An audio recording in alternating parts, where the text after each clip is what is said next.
some of those countries are very strict about religious stuff. So we have to be very careful and wear suits and do other strange things. But when you ask questions and stuff, or in the conversation part, please try to keep it a little bit non-religious, okay? And I know it's a religious book, and I'm sorry. But it's the only way we can be safe, okay, in those countries, okay? All right, okay. By the way, I like wearing a suit.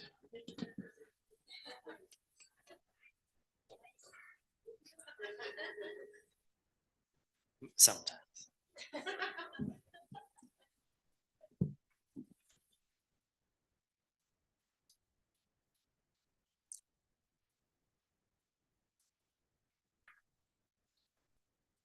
One minute. Are you ready? Cool. We're ready to go.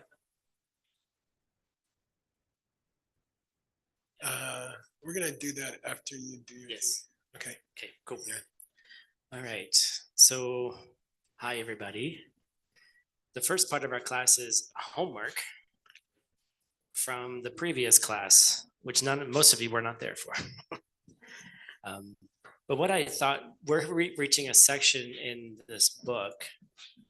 Basically, we're just defining what makes how do we define the word of a Buddha? What is considered the word of a Buddha? So I thought we would review all the different wrong debates, all the wrong ideas. So we're going to be getting to a section now where we're going to talk about the right ideas. Tell them what your book is. Oh, that's a good idea. This book is a very long book, probably the rest of my life, unless something weird happens. And it's called the Jewel of Realizations, and it was written down by Arya Sangha, who, if many of you know this story, he was doing deep retreat like at Diamond Mountain for 12 years, which is a long time. And at the end of the 12 years, nothing happened in the retreat, supposedly. And he was like, I hate Diamond Mountain. It's hot. They probably asked him to fundraise. It's hot. It's uncomfortable. So so he left to retreat and he went to Bowie. and kind of imagine, and he came across there's lots of dogs in Bowie as well, and he came across a dog in Bowie, and that dog had been injured, and he started taking care of this dog. And in that process, he finally had a true moment of compassion. And then the dog wasn't the dog was Maitreya, and he met Maitreya. And then Maitreya was like, hey, come with me, I'm going to teach you some cool stuff. And so he grabbed onto Maitreya. And Maitreya took him to the Peachtree Cafe for a morning, right? And served him cinnamon rolls. And in that morning, Maitreya taught him the 5 great books of Maitreya, and Arya Sangha wrote them down. And so at the end of his breakfast with Maitreya at the Peachtree Cafe, when he got home, something weird happened and 50 years had passed. And anyhow, so he wrote these books down, and one of the books is called The Jewel of Realization. And we're in the beginning of that book, and it's in debate format. So basically what happens is someone comes up and gives us a slightly wrong idea, and then we have to figure out what the correct idea is. And so we're in the middle of a section defining what the speech of the Buddha is. It will, in English, it will be about 12 volumes. Like that. Yeah. So he has to live a long life. Okay, so go. All right, here we go. So I'm going to go through 3 of the main. Oh, wait, something else happened. Something else happened? Yeah. What happened to Rob? Are you ready? Oh, we're gonna do that now. Yeah. Okay, So the reason we can have the translation team is due to our sponsors.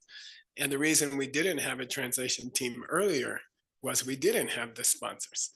And there's a thing, after you become a translator, you start having kids. And I don't know what they're doing. They're supposed to be working.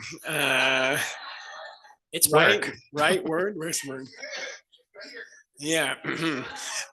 Yeah. Where's your other two girls? Okay.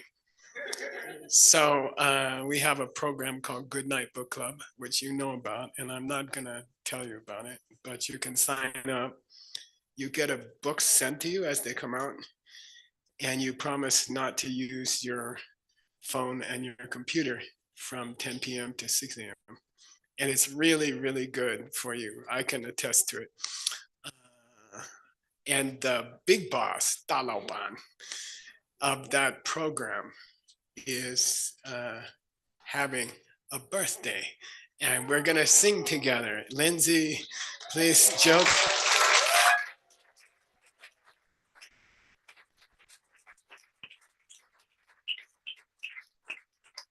The birthday's technically tomorrow, but I won't be here to eat cakes, so we're going to have it today. Okay, Tim's going to lead the the singing. It's kind of small. 2, 3. Happy birthday to you. Happy birthday to you. Happy birthday, dear Lindsay. Happy birthday to you.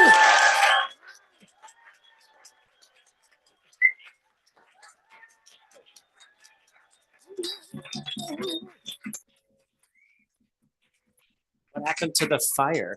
Speech? Pretend fire on the cake? Oh, pretend yeah. blow out the candles. Yeah. You got to bring me those two. That one and that one. So we have a tradition that she picks up a page from this. This is the life of Tsongkhapa. Very long and beautiful book. It took 15 years to make it, and she's gonna pick a page now. There's your book.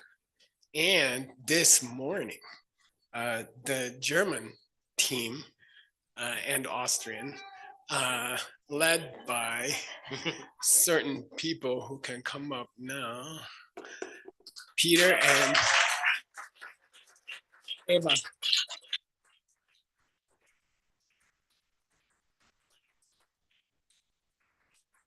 Eva did the work. Peter took the credit. It's called Der König des Dharmas, and we'd like to congratulate them and thank them. It took a long time. Thank you.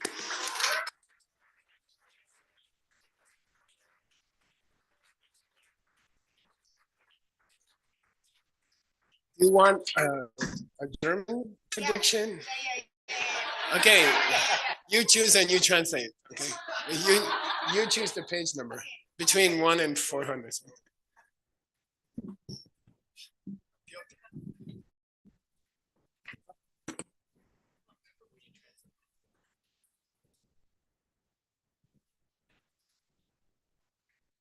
Don't look.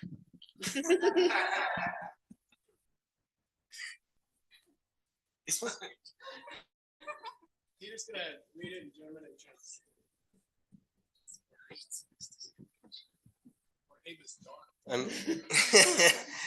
So this is about, can I say the name of the guy of the King of the Dharma?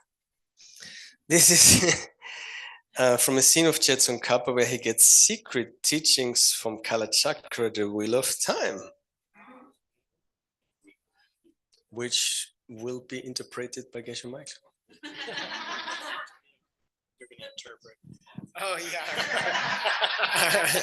the meaning of that. there's this wheel called samsara, right? And you tend to hurt people, and then you get bad karma, and then the karma comes back to you. And you can call that the wheel of life, the samsara wheel. You can call it the wheel of knives, crown of knives, which is Seiji's book.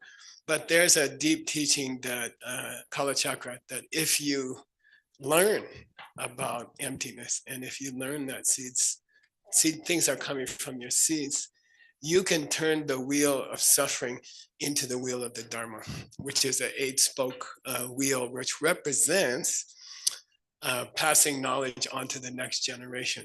Okay, so that wheel, the reverse wheel, means that you pass wisdom on to each generation in the same way that Lindsay is doing in her life. Yay!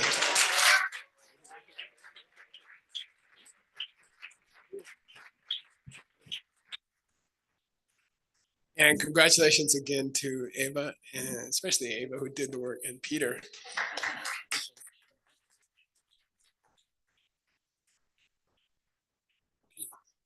Homework time. Go to sleep. Do we have it set up so the people online can speak? Thank you. So everyone online, you can just yell out the answers if they're not yelled out here in the room. Okay, so we're going to go through the 3 main wrong ideas, and then when we start the class, we will get the correct idea. We'll get through it or start going through it. Okay, first one. Oh, there it is. Okay. Our opponent comes along and starts a new debate, and they say, if something is the word of the Buddha, it must also be a classical commentary. What do we say?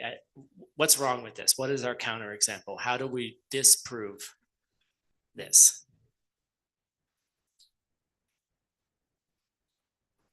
Just classical commentaries in general. Oh, that's nice. The opponent said, if something is the word of the Buddha, it must be a classical commentary from ancient India.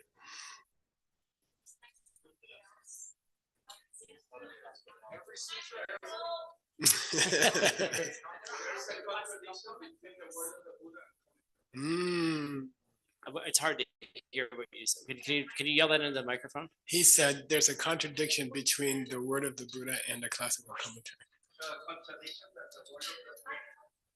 A contradiction in the sense that the word of the Buddha is the word of the Buddha, and the commentaries, someone else said something about that. Right, and that's pretty much the answer, Okay. more or less. Mike said it as well. So basically, if you look at the ALL database, from ancient India, we have 4,600 texts finished, and 990 are spoken by the Buddha, and the rest, 3,700, are written by human beings to explain the Buddha. Yeah. Okay. So the actual answer, that was an answer and a correct one. But basically they say that, the argument is Lord Maitreya composed classical commentaries that are separate from his speech. That's the first example we gave. This was the second example, meaning he didn't have to speak in order to write. Okay, next question. Next debate. They make the claim that if something is considered the word of the Buddha, it must also be in the mind stream of a Buddha. So if something is the word of a Buddha, it must be in the mind of a Buddha. Why is that wrong?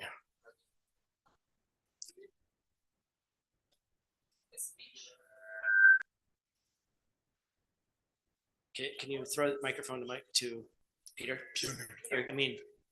Or you could toss it or gently give. I would say everything is in the mind stream of a Buddha. Kind of, but that's not the counterexample. What would be considered? I know. Who does everything that's word of the Buddha only exist in the mind stream of a Buddha? Yeah. So what word said is, if it's in Tim's mind, Tim's not a Buddha. It's still the word of a Buddha, and I'm not a Buddha. well, not even that. It's that if something's the word of a Buddha, doesn't necessarily only exist in the mind of a Buddha. No, because the words of the mind, I can have the words of the Buddha in my mind, and I'm not a Buddha. Make sense? Cool. All right. Thirdly, if something is considered the word of the Buddha, and they define it in this debate as speech which has been permitted by the Buddha, then it must be something that's spoken by a student. And the example we use is once I heard that the Buddha said, Buddha said, please write down or relay everything I said. And you're not allowed to change it, except you're allowed to say 3 words. Well, what are the Sanskrit words? Evam Maya Shrutam, right? Once I heard, right? So that was permitted by the Buddha to add to the speech of the Buddha. So if it's that, is it something that is necessarily only spoken by a student of the Buddha? And that's what makes speech of the Buddha. No. Excellent word. No. Okay, give him the microphone. Let's see if he explains it. So Shumna's teaching him. Oh, I know. No. Yeah, I mean, I know it's no because it's wrong. It's kachik. Yeah. But why is it wrong?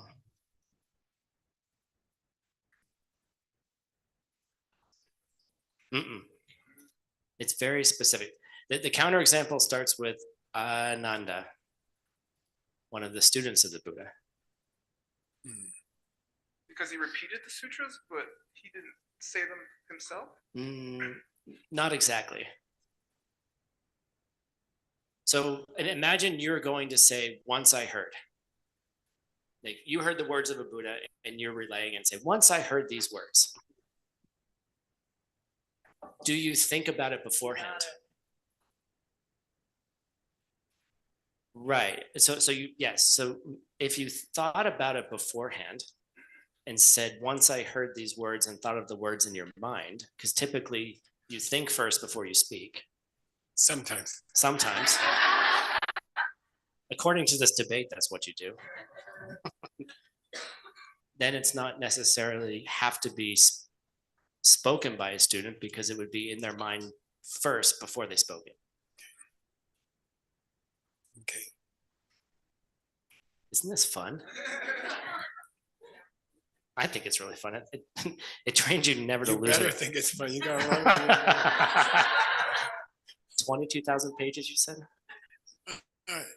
It'll be about 10,000 pages. Yeah. 8 6 volumes. It's a lot. Okay. Tibetan special vocabulary. All right. First words, ka and nak. Speech. What's the difference between these 2 words? Honorific and non-honorific. So which one is the honorific one, Maria? Correct. Ka is the honorific for speech. Nak is just general Joe Schmo speech. Yay. What'd you say? Where does he send the check? Next one, DK Daki Topa Du Chick. No. Yeah. Once I heard. Nice. Okay. Yeah. And then last one. Oops, that's not what I meant to do. Wrong, Luke. What's that? Our system. Our views, our position, our system. Good. Okay. Yay. Cool. Okay. Now we're going to go to my beautifully incorrect translation. Yay. Okay. Please read first the Tibetan and then read your translation, and then me and Word will pick on you. Perfect. Could you throw the box to somebody, or do you want me to read it? You read. I'll read. Okay. Yeah. Nipa rangi lukla, rang sompa pois sange bakpe, doje mitunchok on cheer du sumpenak. Sangeki ke seni. Yeah, so the system of the Geshe course books for 1,000 years has been, you don't tell the student the correct thing first. First, you try to confuse them. And so every presentation of a topic, and there may be 100 topics in these books, each one is presented first. A debater comes and argues something which is slightly wrong. And then we fight with them. And we learn a lot by listening to somebody make mistakes. And then in the second section, we just present what's correct. And that reads like a modern Western textbook. So a modern Western textbook, they don't have this section at the beginning where somebody presents slightly wrong ideas and gets defeated. And it's very, very useful.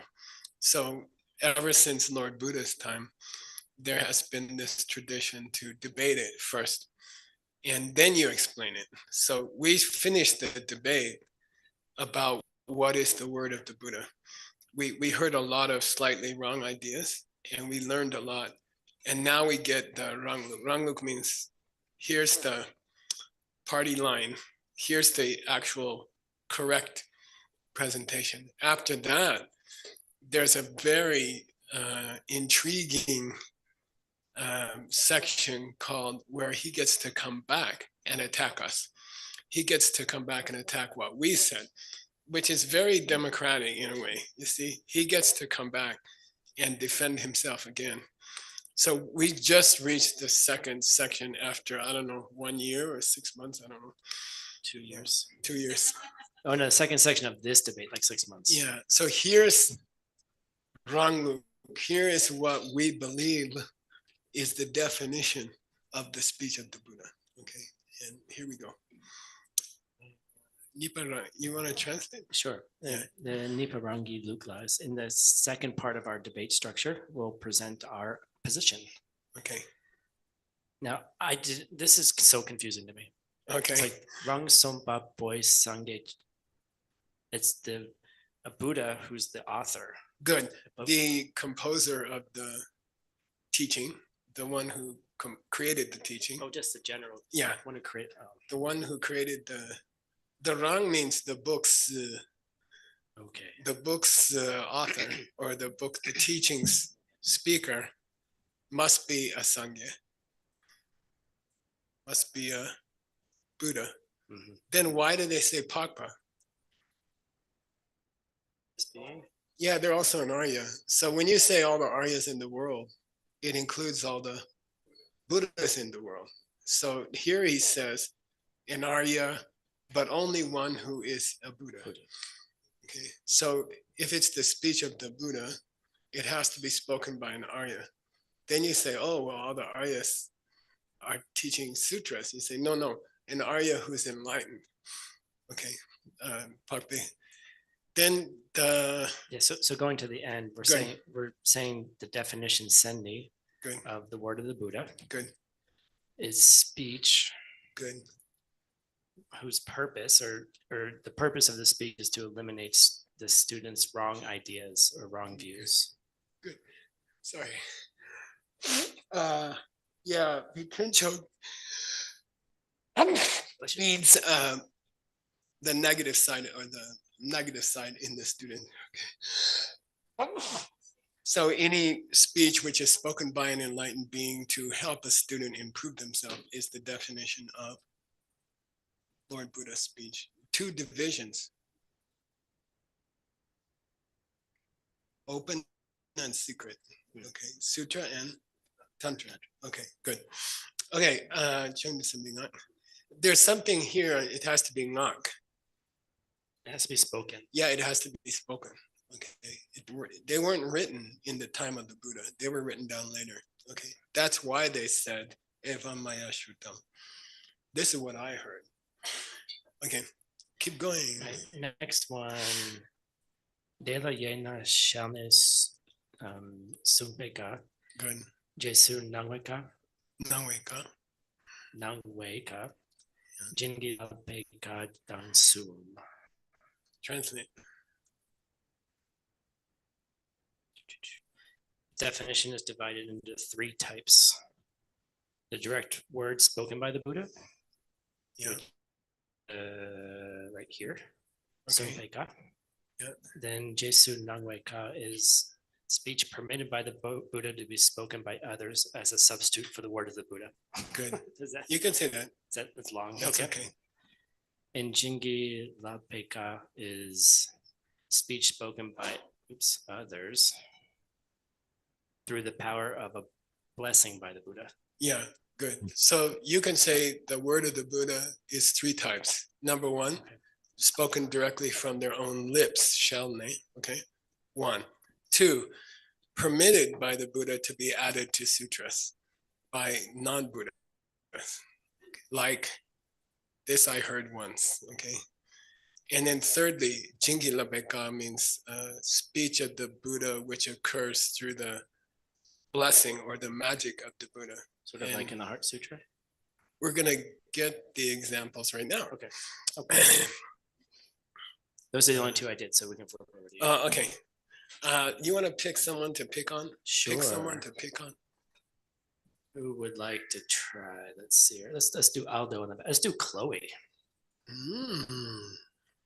This is her first time highlighting the ancient language on the computer during our class. Thank you, Chloe. So thank you, Chloe. Yeah. She's doing a great job too. Whoa. Okay, eat the microphone. Did something break? We don't have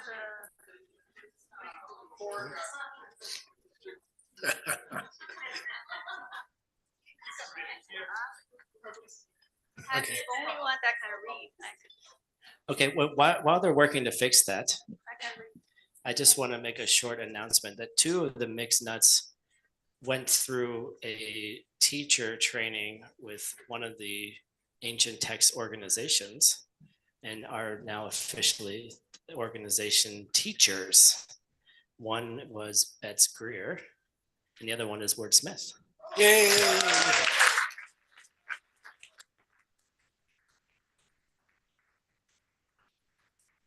So thank you for now being official teachers. Yay! So go teach people and give them certificates. Yay! Nice. Is it working now? And pay bets. Yay, good job. Okay. Go ahead, Chloe. Starting with Dangpuni. Company, those You correct. hatang, ni patni, sharap ning poi, nang chen du, yo pay, ndi ke, taki, topa, du chik na shepatang, san cha tang, tang your tang, jesu irong, hito nang ta uin. Nice. Nice, Chloe. Yay.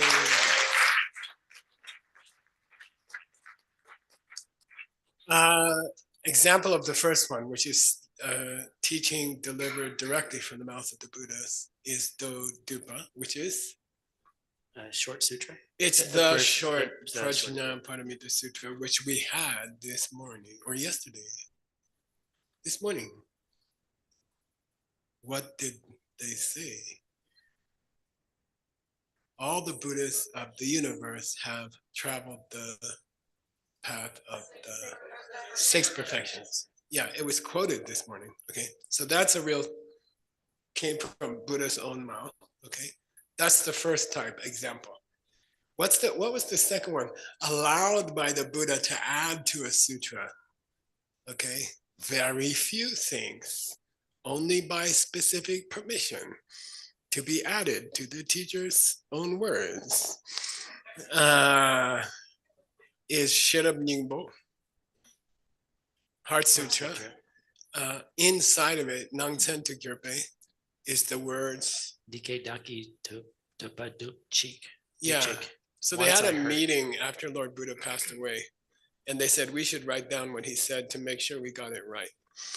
and they started writing down things. And they had 3 huge meetings, and only arhats were allowed to come. And they a would big always meeting? say, "Here's what I heard." Dike Daki Dupa Tichina. So Buddha said, after I pass away, you're allowed to add just that one sentence. This is what I heard him say. And then that will be part of the sutra. So it's not spoken by Lord Buddha, but it's permitted to be added to sutras by Lord Buddha. And therefore it became the Buddha's word. Cool. All right. 3rd one. Didn't he give some examples of, how should we say, blessed speech? Okay, blessed speech. All right. And he gives some difficulties. Samjar means segues inside of a sutra. Sometimes there's poetry between the major sections of a sutra or something like that, and those are allowed. Then tungyur. Tungyur means Buddha. Suppose you're recording, suppose you're one of those arhats, and you say, Lord Buddha said this, and everybody went, wow. Then is the wow part of the sutra or not? Okay, and the answer is yes. Okay, and it's called tungyur. Tungyur means, tungyur means we agree, we like it. And then Jesu Yirang, from the 7 preliminaries, it means, rejoice. Yeah. Wow, that was cool. Okay, so those are allowed to be added to sutras. The reaction of the audience is allowed to be added to sutras. Okay, and so we're very strict about what's allowed. By the way, when we started ALL, we recorded the byte count of every book. Byte count means basically a word might have 7 or 8 bytes. Okay, so we recorded the byte count of every sutra we typed in. And you can tell if someone changed a single letter because of the byte count. The byte count will change. So we're very, very strict to have a byte count. And in the ancient times, they had a bambo count. And bambo count is a syllable count. And they had the same check system inside of the book. Okay, so that became also part of the sutra. And they were very, very strict not to allow people to keep adding crap to sutras. Because that's what happens in 2000 years. Everyone says, I think I should add a poem. Or, I think I should add something. But it's very nice in Buddhism. We have a byte count. We have a syllable count. And you're not allowed to add things. Like there's a lot of discussion that the last chapter of the Yoga Sutra is not Patanjali. It doesn't seem to be his style. And it doesn't follow from the first 3 chapters. And that's very common in non-Buddhist texts in ancient India. People will add something, okay? So we have byte count. And we're strict about it. So the comments of when you say, wow, in a teaching, we add 8 bytes to the byte count. And it's okay, it's allowed, okay? The audience reaction is allowed during the sutra, not after the sutra, okay? Okay. That's a common, that's just research I did to do that, okay. All right, go ahead. Who's How about Christina? Yeah. Yes, you can do it. You do it in my classes. You can do it. Forget that you can't do it. Thank you for not throwing it over the tech table.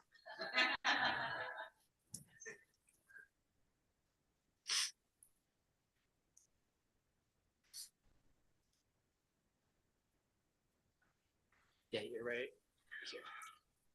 Are they showing mine? Yes. Okay, let me At the top? Let me give you a big cursor here.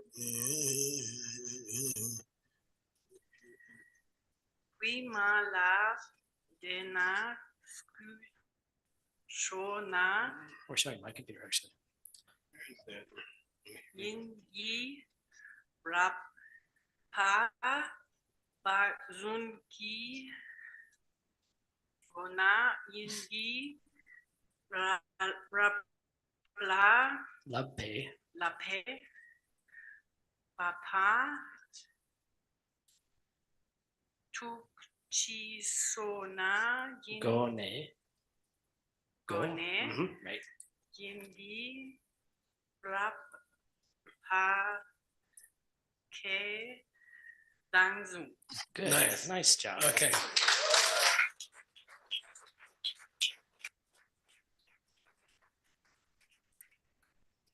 So if we talk about words which are added to sutras by the permission of the Buddha or allowed or by the blessing of the Buddha, we call it. These can be divided into three types. Those which are permitted, which are expressed by ku, By the body, yeah, physically. physically. Then okay. there's exceptions that are expressed through sung, Through speech, and then there's tuk. mind. Yeah, that way, so yeah. either the Buddha has physically, verbally, or mentally approved or blessed this addition to the sutra. Okay, and then he gives examples, and he says, "Tim, who's going to read?" How about Sophie? Yay. No. how about Andriana?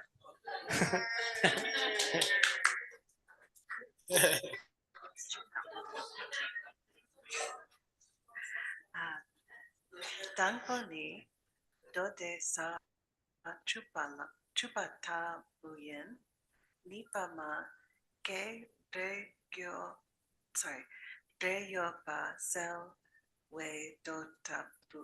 So before we move on, she went to a program this year to study this language.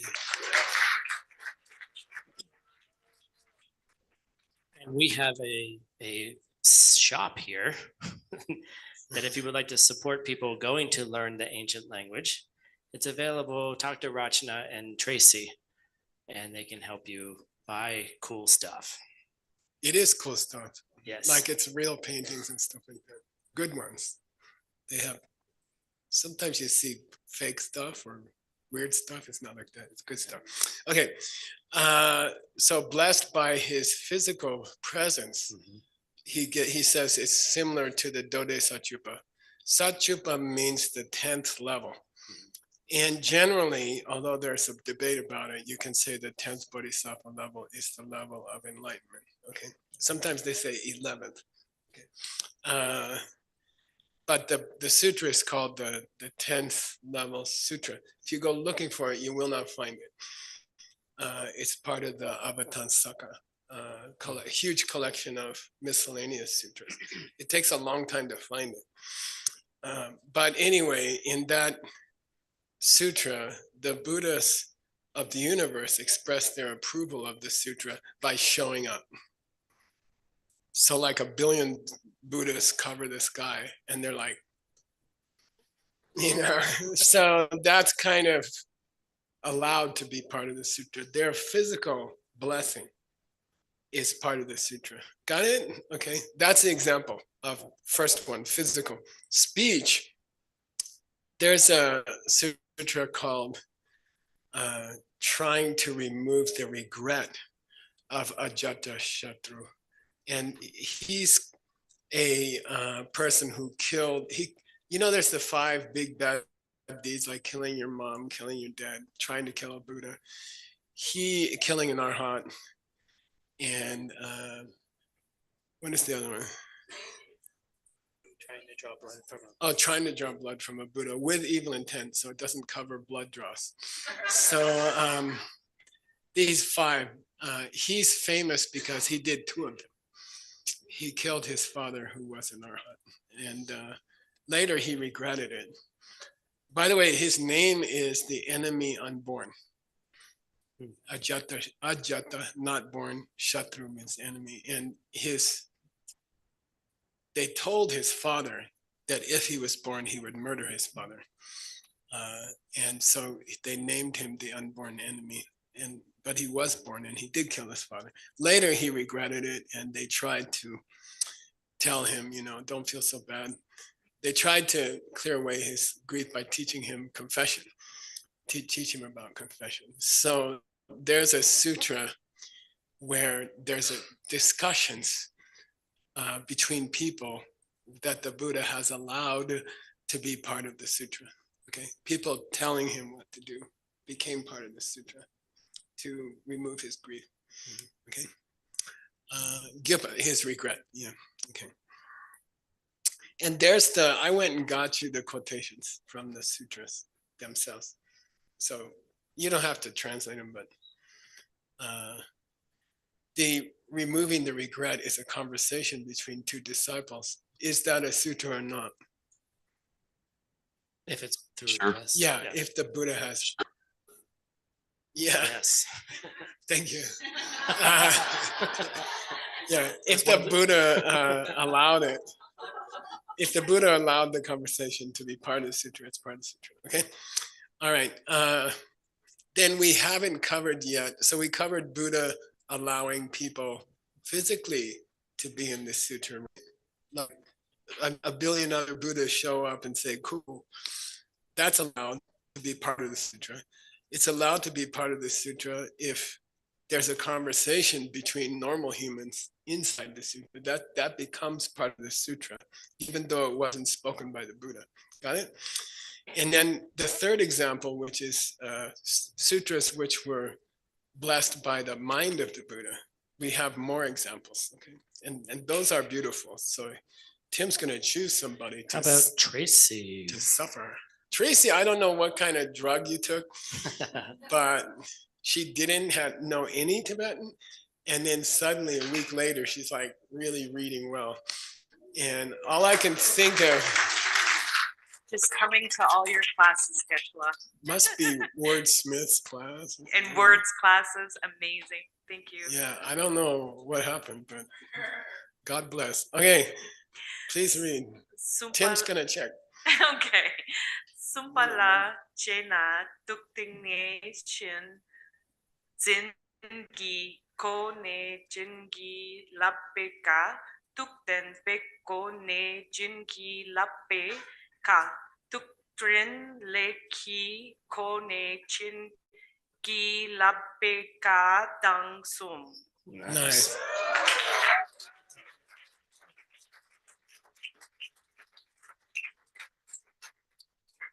So words that are blessed by the Buddha's mind stream, right? And they become part of sutras. There's three different divisions. One comes from the Ting and Zin of the Buddha. From the single point of meditation. Yeah, the Buddha goes into deep meditation. People talk because of it. And that becomes part of the sutra. Okay. Secondly, tu dembe gone. This is like an act of truth. Yeah, act of truth. If it's true, I never had a bad thought about somebody. May the Ganges River flow backwards, and it will. Okay, like that. All right. So the Buddha did acts of truth, and those created changes in people, and that became Parasutra. Okay. Then Chinle Kigone. Chinle. I don't remember what that means. Yeah, Chinle means the activity of an enlightened being. Okay. My first teacher was named Chinle. Tenzin Chinle. Okay. All right. Gone Jingi Lapeka. And he's going to give examples and it will be more clear.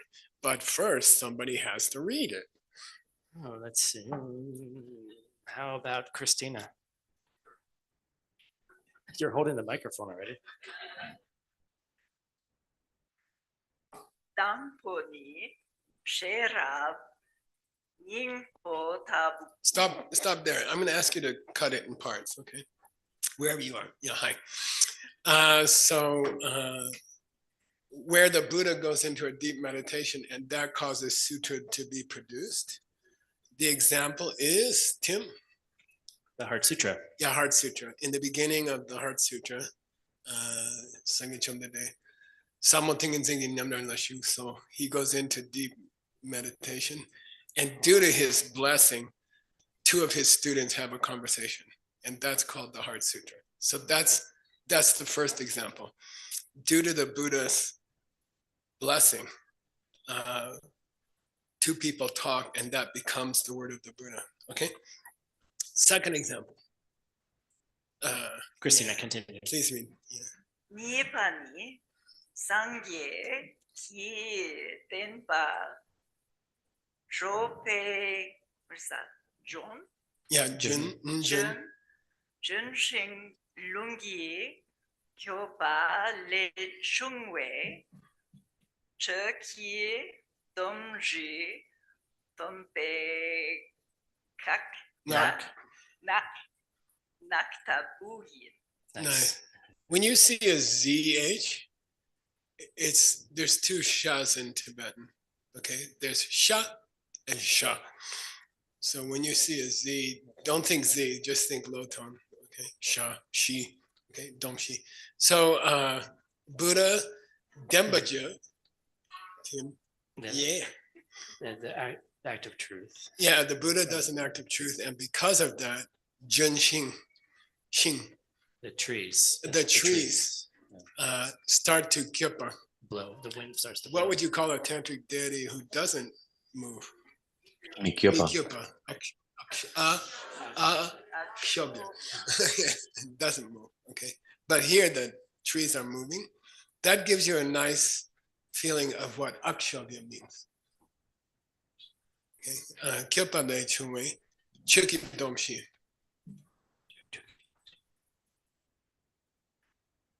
Something for you. Through the wind blowing the trees, you hear the Buddha teaching the 4 somethings. Yeah, these are the 4. The 4. This one doesn't mean Domba. This one means the 4 principles of Buddhism. Duce Tamje Mitapa, Duce Tandungawa, like that. I'm sure Ben Kramer can tell us what they are. Sure. Yeah. It's all I'll give you the first thing, one, because that's Duce Tamje Mitapa. all things brought about by causes are going away. All Yeah. impure things are suffering.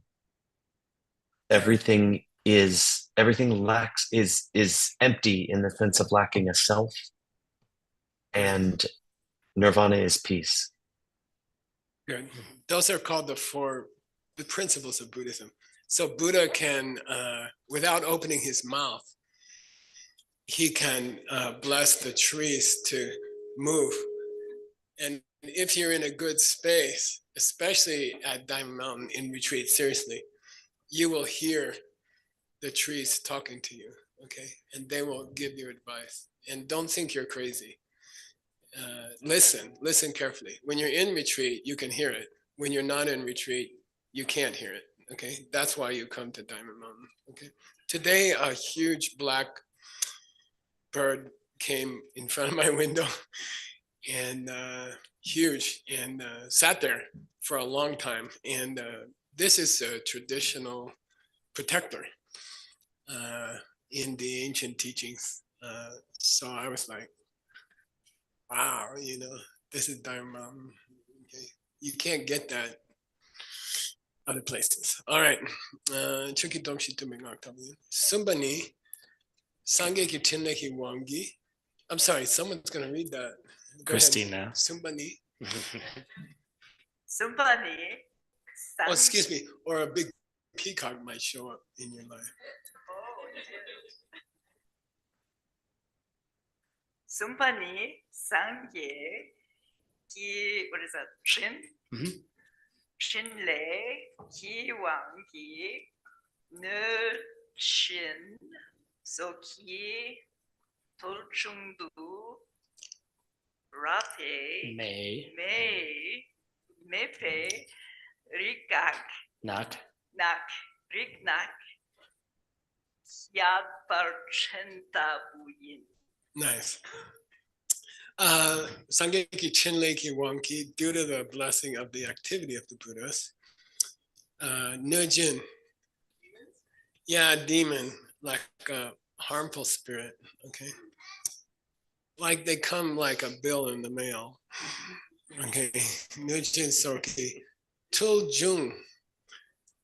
Tuljung means to blurt out something. Okay, like what, and sometimes there's this thing with demons. If you meet a demon, and I've been on lay rooms where I met a demon, and I can say I've met a few. And like, I'm not bragging, I'm just saying it happens. Real demon.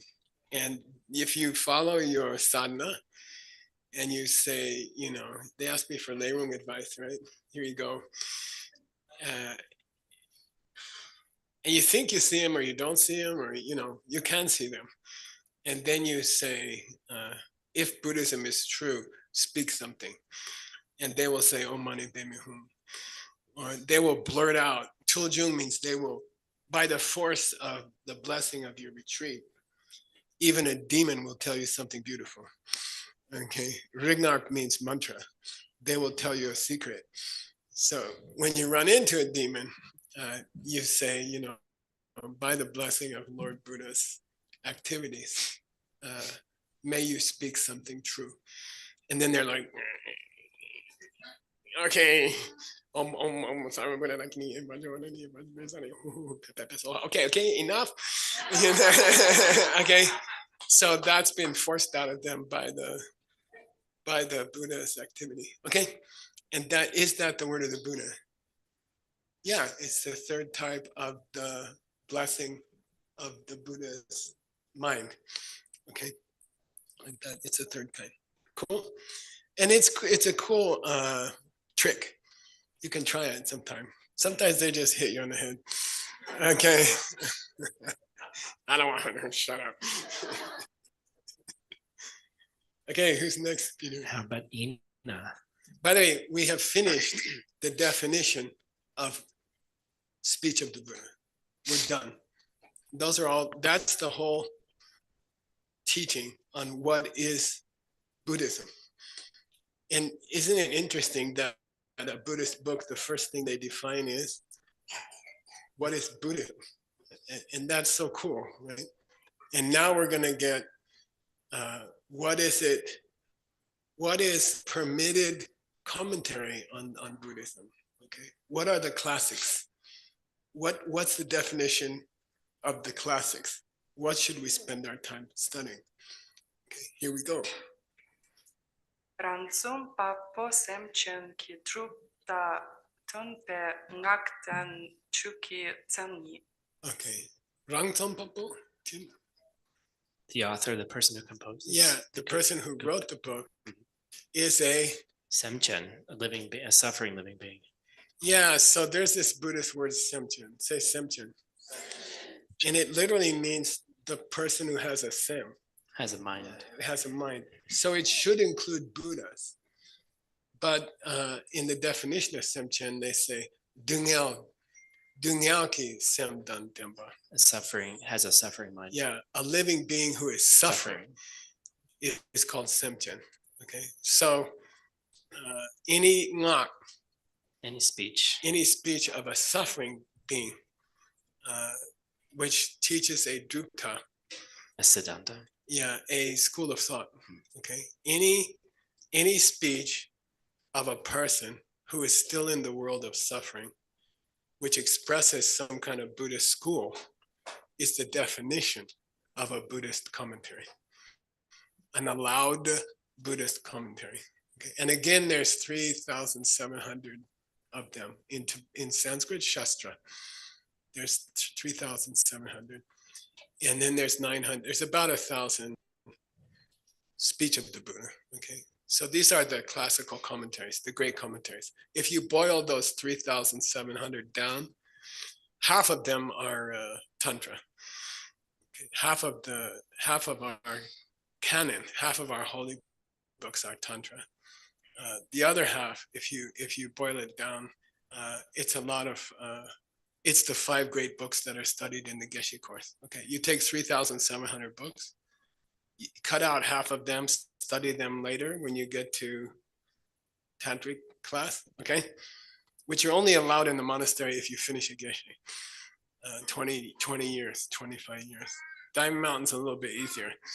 And then, so the rest of those books, say 2,000 books, the best of them are 5.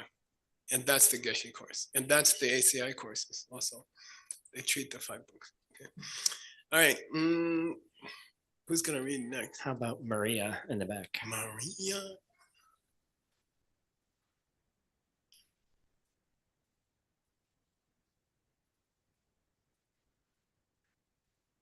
The first one. Yes, De La Yema. Yena. Della Yena Yes. Chirope Den Shudang Nang Pa Sangye Be Den Chuni. Neat. Nice. Okay, cool. Tim? Nice. There are 2 divisions of classical commentaries. Good. The first one is a Chiropa. Yeah. Something You can say non-Buddhist. okay. Yeah. Non-Buddhist and then Buddhist. Yeah, Buddhist. Okay. So the Yoga Sutra is a Shastra, but it's not a Buddhist Shastra. Okay, for example. Okay. Okay, cool. How about Sunam?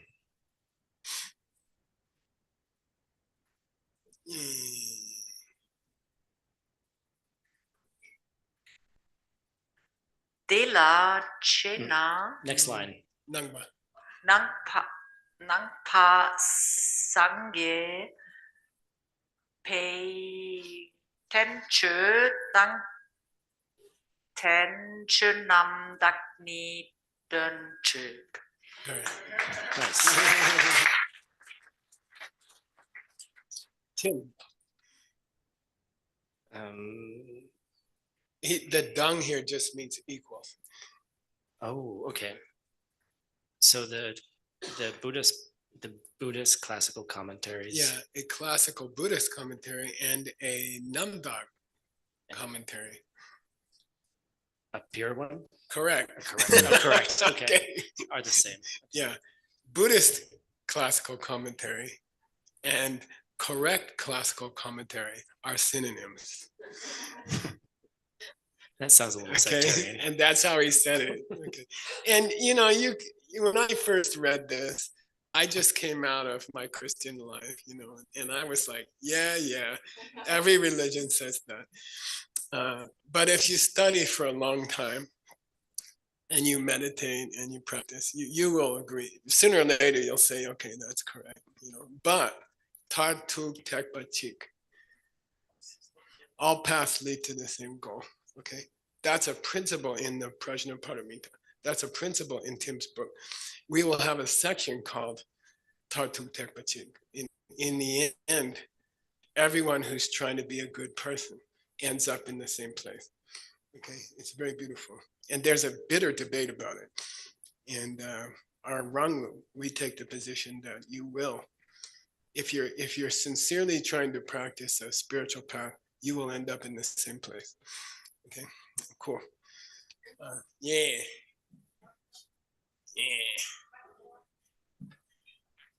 But we don't have much time, so ask quick. Quick, the knee in the last section, does it mean of the 2? It's the pure one? Yeah, these two expressions. Number 1, a Buddhist Shastra. Number 2, a correct Shastra are synonymous. Are equivalent. Okay. Yeah, synonymous. Thank you. Nice question. Cool. I hate to say it. But it's okay. How about Francisco for the next line? Yay, Francisco.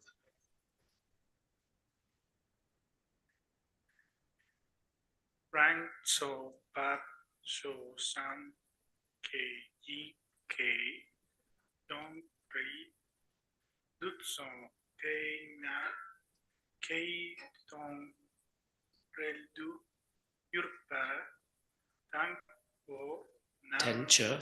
tencho nanda chi san yi. Good. Nice job. Okay, nice. Yay.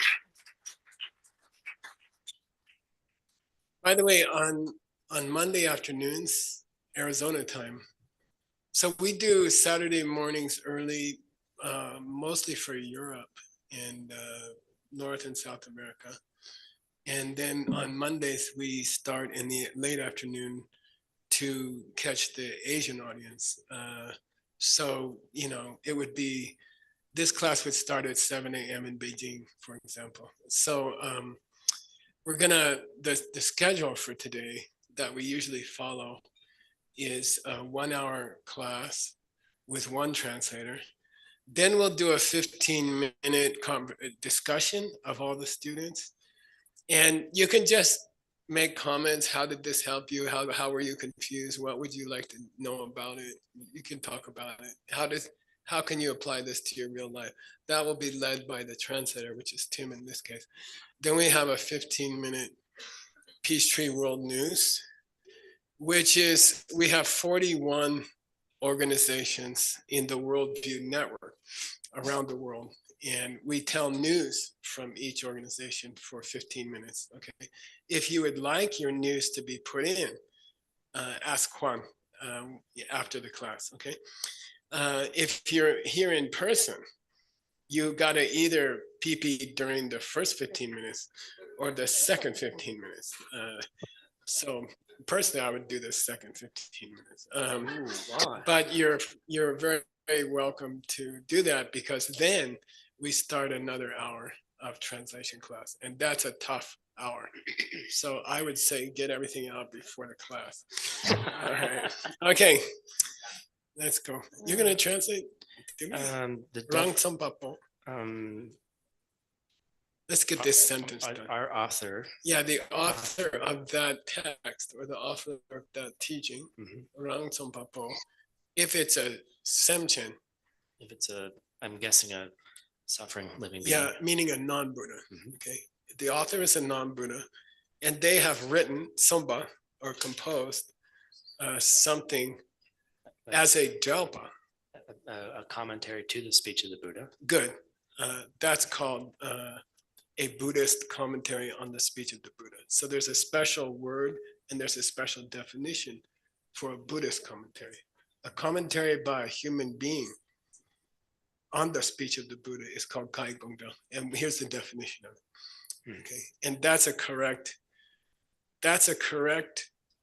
commentary, which is commenting directly on the speech of the Buddha. Okay. All right. And I'm going to just do the next two sentences. That commentary on the speech of the Buddha can either be a commentary on the Gongba, the true intent. Yeah, what was the Buddha generally trying to say? You know, you can have Buddhist commentaries on general concepts of Lord Buddha, or you can discuss particular statement by Lord Buddha. So there's two kinds of Buddhist commentaries. One, a human being talks about what he thought or she thought Lord Buddha meant, or in general, or you can say, here's what each line of the Heart Sutra means. You can write a commentary like that, okay? And then he gives an example of the first would be those commentaries on the Sema Dedun, which is the 7 great books of clear thinking. 7 great books on clear thinking, along with their Do word.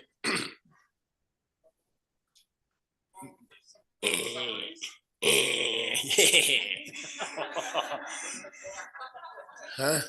I gave you the clue on the screen. Come on. Didn't I? Semedo? Yeah, Semedo. That sutra in this case is a nickname for the Pramana. Samadvachaka. Oh. Huh? Yeah, of Dignaga's text. Okay, 7 books by Dharmakirti, and then the root book by his. So here, sutra means root book by his teacher, who's not a Buddha in the normal sense. Okay. Then Tim's gonna lead a discussion. Grandpa's gonna sit down and daydream, and Tim's gonna translate these 3 sentences for next time. Starts with Nippon. Cool. Okay. Thank you, Geshe Michael. Oh, Tim. All right. it's weird when you you concentrate the whole time and then you're like, now I'm going to talk about it. So I'll just open it up while I'm processing. what thoughts came to your minds? You know, okay, since many of you are going to be going into 3 days of silent contemplation after today, is there anything in here that you find relevant? Or no, or it could be about anything else. Go ahead, Sherry. Near the beginning of the text that we started, one of the things that you were translating was that it had, and I don't exactly remember, but it said it has to be an Arya, but an Arya who is enlightened, which basically means a Buddha. So why say it that way?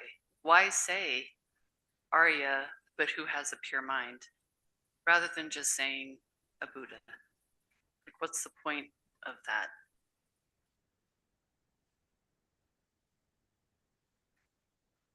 My microphone back, thank you.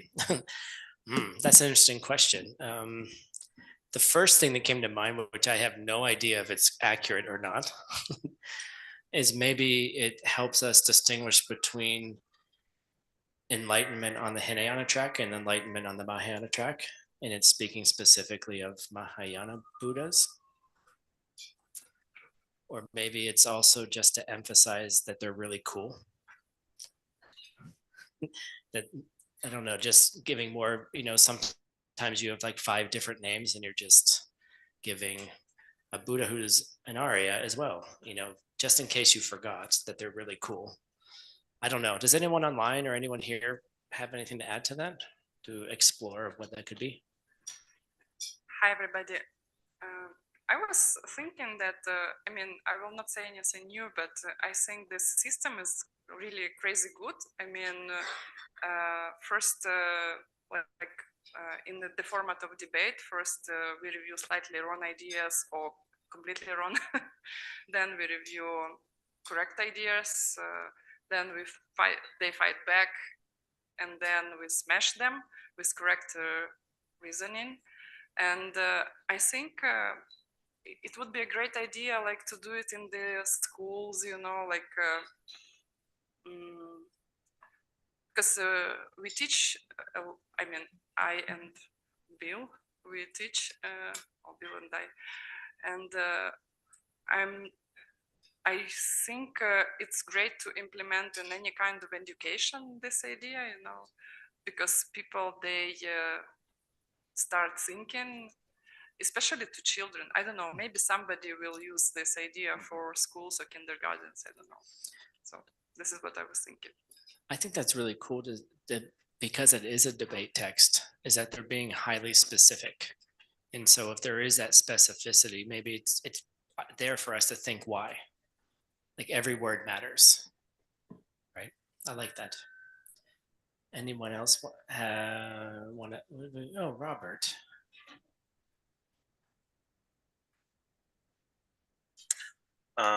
I like the example of by the blessing of Lord Buddha's activity, you may speak something true, when we were talking about the demon thing, because I guess I didn't think of it as sort of in a practical sense, like in your, because we're in the business of projects. Business of what? Projects. Right. And so, or, you come up to an obstacle at work, professionally, or, whatever, customs, who knows. And just calling on that, just like some extra special sauce that you can use in your everyday life, quietly in our mind. Like, how sometimes we'll be on the subway and we'll do like a tonglen, for example. Mm-hmm. It's just like one more little practical thing that we can kind of just use to help us, I think, at the end, with our goals of trying to help everybody. Because we're always going to start running into obstacles, is what we've been talking about a little bit. And how Geshe said, I don't have much time in my life. I'm not even going to think about it. And so it's like a little arsenal of tools that you can use. So for me, I thought this is brilliant. Maybe just give it a try and see. I would love that if my boss is yelling at me. My boss is yelling at me, and I just pull out an act of truth in the moment. and force them to say something really cool. Like they're yelling at me and then they're like, oh, Mani Padme Hung. And I'm like, yes.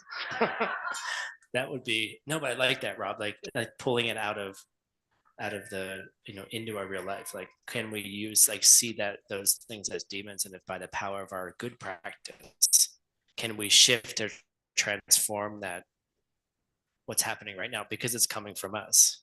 So it could shift in a moment where they could be a yelling boss, or they could be someone giving you the most secret, cool advices to change your life at the same time, depending on what your seeds are. That's cool. I like that. Juan Hustle. Thank you, Geshe-la. Thank you, team. Just question about the language. You were in the quiz bringing up the difference between ka and ngak. And then in the first verse I saw it says, what's the definition of sangyeki ka, I think? Mm-hmm. And I just wonder why it's not in the honorific form. It is the honorific form. Ka? Ka, ka is the honorific. Okay, and ngak is the regular. Correct. Oh, okay, thank you. Yes. I thought it was the other way around. Oh, thank you. Cool. Well, good to clarify. Anyone else? Yes. Can we toss or gently hand the microphone to Geshe, please?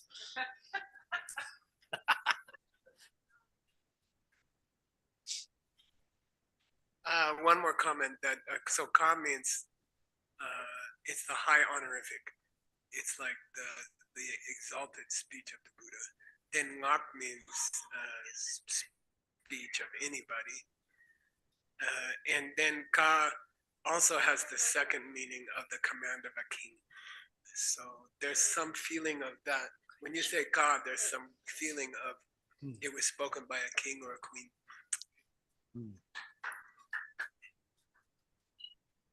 Cool. What other cool ideas or applications? Does Joe Fulton want to say something? Yes. Hi. Just because people are going into retreat the next couple of days, I'm not sure the right question to ask, but the idea around in the Heart Sutra, the Buddha going into deep meditation and doing the puppeting thing. Like, why allow that to be like an excuse or a reason for it to be in the sutra? Why not just have it be, here's the Heart Sutra? Like, where else does that show up? Maybe that's a better question. That's an interesting question. So one of the styles of, one of the types of high honorific ka speech of a Buddha is what Joe was talking about in the Heart Sutra.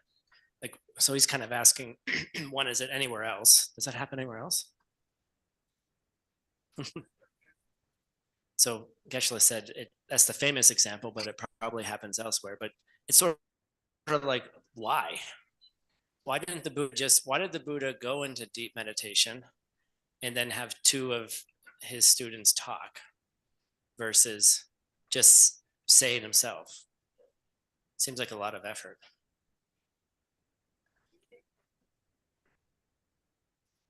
Why would that be something cool? Like, why would that be something that, and what would be the meaning behind it? Like, what's the purpose? Do you want to add? Yeah, sure. Okay. First thing that comes to mind is that it starts to just open you to the idea that two people having a conversation could be very special, like that's, and I actually really enjoyed learning about all the different things that can be in a sutra, like the audience reaction and everything, and it just helps you be a little bit less like rigid or like compartmentalizing, like this is holy and that's not. Yeah. I like that. So maybe focusing on the teaching and not the teacher. Yeah. I like that. Any other ideas? And I have some ideas. Oh, cool. Hi, Ella. I think maybe just like us, we are discussing something here, like in a dialogue that is more interesting and fun, and maybe Geshe is sitting aside and then maybe he's not in deep meditation, but he just pretend. How do you know? That, maybe. Yeah, I think this is fun. So maybe it's a good teaching to let us discuss while we are teaching us. and then maybe somebody get it recorded, and maybe in the future, and that become another modern heart sutra. Nobody knows. Let's so. Just kidding, just kidding. Sophie, did you have something? Sophie, did you want to? Sophie. Yeah, sure. Sure. Yes, on the previous question, that sometimes when it allows the students to get the teaching into pieces, which is more digestible. So when it's a conversation among two people, it's easier, like if it's just a statement from one, when it's as a conversation, it allows to like that debrief or that desmenuzarlo más, so it gets more easily, so we can eat it more easily. Just like this cake. Nice. Cool. Chloe, and this will be the last comment, then Juan Hasso is going to come up and give us the weekly entertainment news, what's happening around the world and all of our organizations. Buddha needs to talk through normal human, for people has lesser good seeds to see an enlightened being. So in this way, so Gewals, the people who have not have very virtuous seeds are able to receive the teachings through a normal human. It's of compassion for the Buddha to do that. I'd like that, but the only thing I would say is that if you're a Soso Kewo like me, and you're able to hear holy speech, I think you probably have some pretty good seeds. That's the only thing I would change. I would consider it very special that you're able to. And then that could then transform into something more beautiful, even more beautiful. Cool, thank you, Chloe. Juan, are you ready? Yay.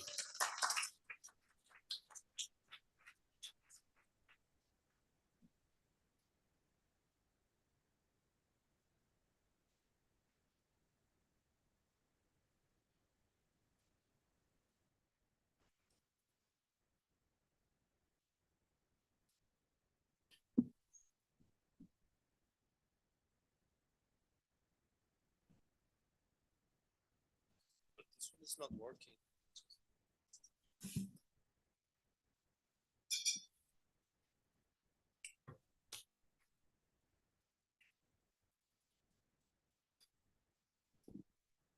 Okay.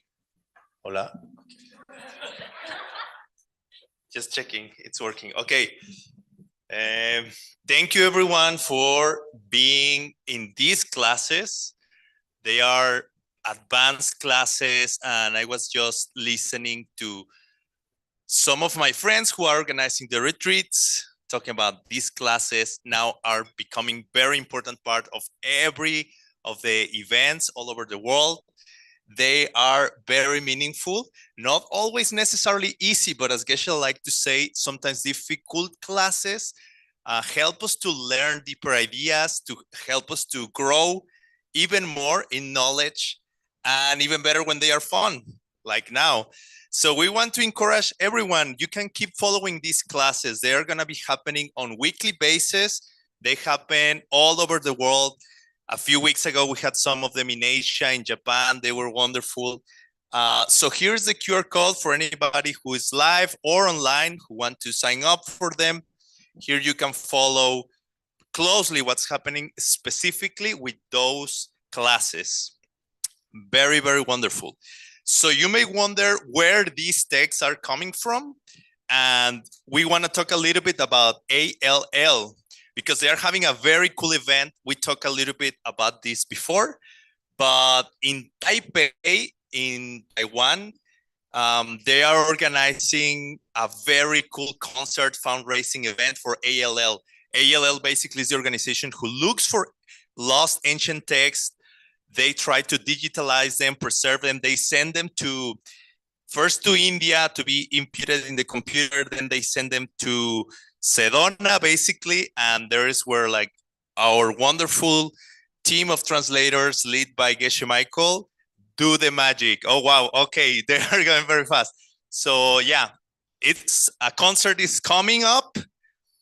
It's going to be 4 a.m. Arizona time. You know, Arizona has become a standard time for the world. It's a reference time, but it's going to be amazing. Apparently, the next picture, please. They're going to have a very important Hollywood international film score master Hans Zimmer involved or something like that. Ooh. So John, Brady, La, if you are watching, we send you best regards. Beck's success is gonna be wonderful.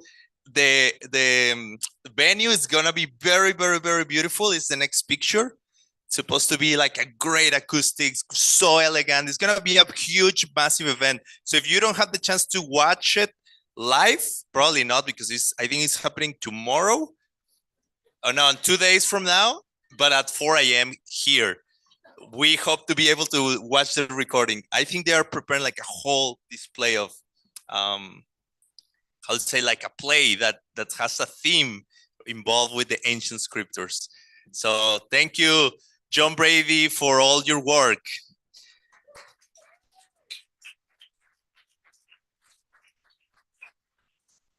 There is a QR code if you want to sign up for that. And I think our next, yes, they are also, here is Sophie. Where is she? Where? Well, she's organizing a very cool event in June with John Brady as well. They are going to be teaching about the Heart Sutra. If you are around or you're curious, you can also follow the QR code. I wanted to just, but I don't see her. But if you are here, you can stand up, and people, if you're interested, talk to her. I don't see her, but she's around.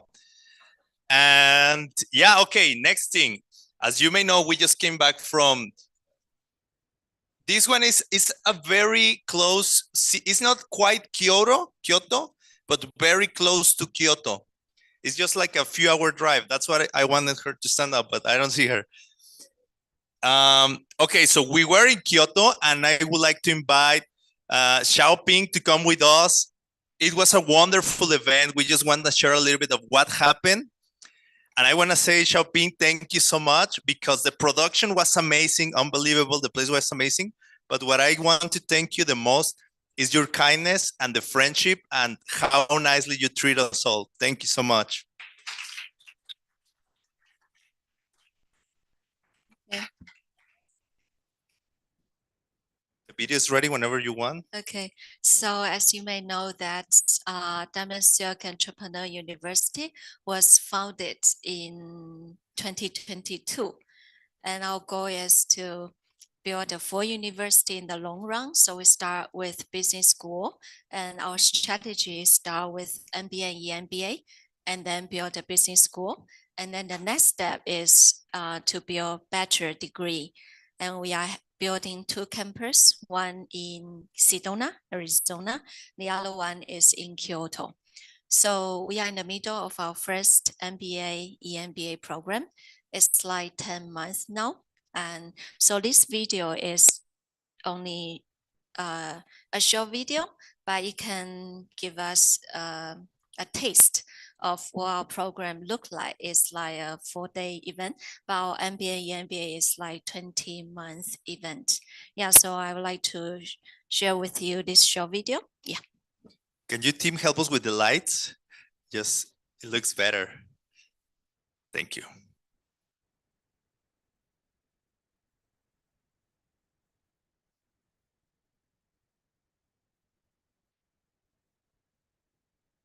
As you can see, it's very cool.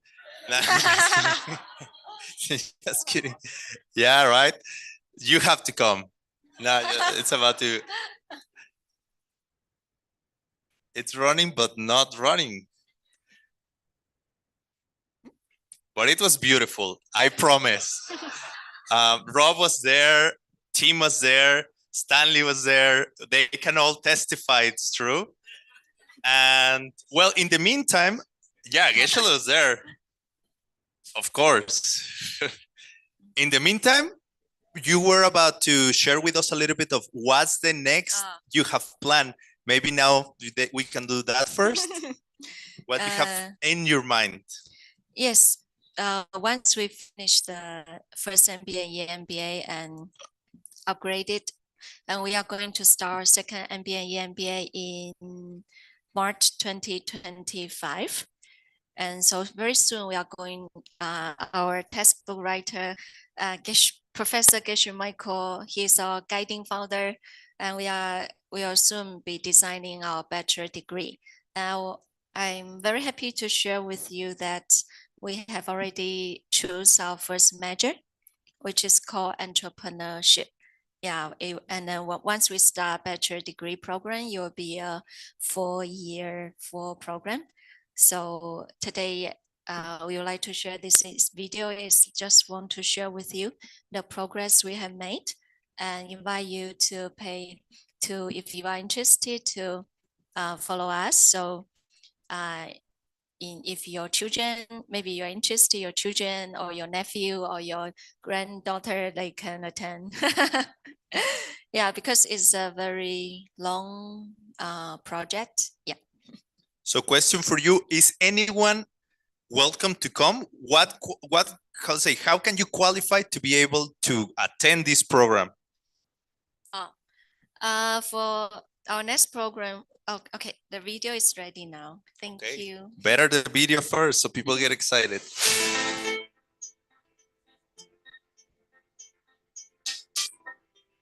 很开心今天能够和大家又在京都线下相聚。我们在樱花盛开的季节，转眼1年过去了，我们顺利的开展 MBA、EMBA 的课程。这一学期我们即将开始新的一门课，主题叫Responsible Business Leadership， 尽职商业领袖力。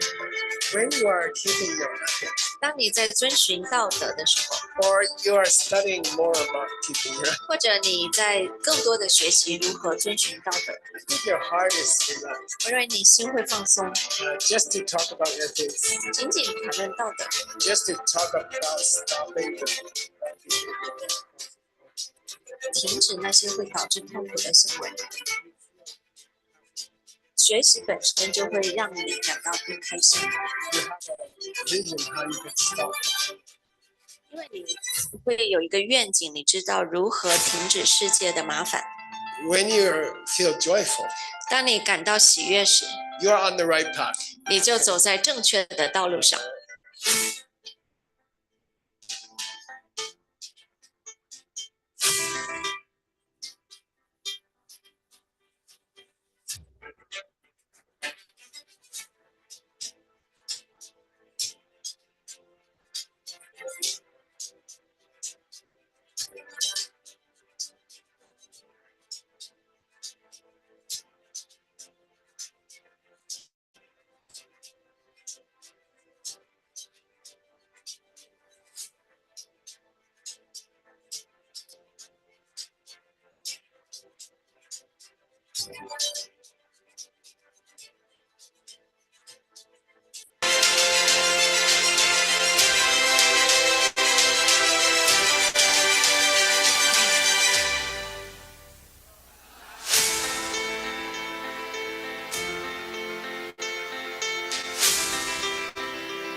Thank you so much. It was wonderful. Really, really fun, beautiful, super professional, amazing. I really impressed both of you. Geshe-la, congratulations. Amazing. Thank you. So then, okay, what's next? How can people be part of this?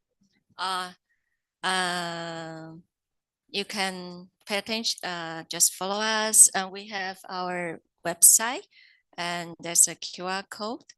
And meanwhile, during this retreat, if you are interested and want to get to know more about the progress of university, you can talk to my colleagues, Stanley Chen and Dinara. Ah. Yes. Particularly, we are building, our goal is to build two beautiful physical campus. So it's 100 years of vision, and it won't happen because many of your support and people who are online, but we need your continuous support. Yeah, that's all. Thank you very much. So just before we start with our next class that we have here with us, Ward, amazing teacher, amazing friend, sometimes that's good. We just want to celebrate a little bit a very other special friend that we have here. He's had his birthday, and I would like to invite Rob to come with us very quickly and share a little bit of what was your experience, because there you go. We create that poster for you. He has like many hidden talents. He's like a lacrosse star player, macchiato, if you ever want to give him a present. And nowadays, you may know he's Geshe Michael personal fixer. He does basically all that needs to be fixed. So happy birthday. 43, right? Yeah. Two. Fixer Junior. Jigme's Fixer Senior. All right. So you gotta pay respect. Okay, yeah, of course. It's a good Irish guy. Now, this is the thing. We have cake for you.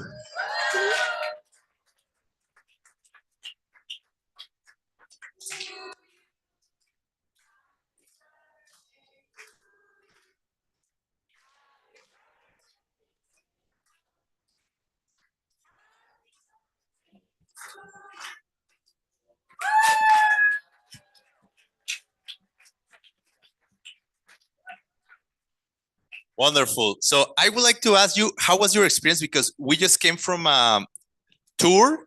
I had the chance to be part of the first half of the tour, but you did all of it. If you can share with us a little bit of how it was for you, and we have a few pictures to share while you talk. How was this trip? Look at that, man.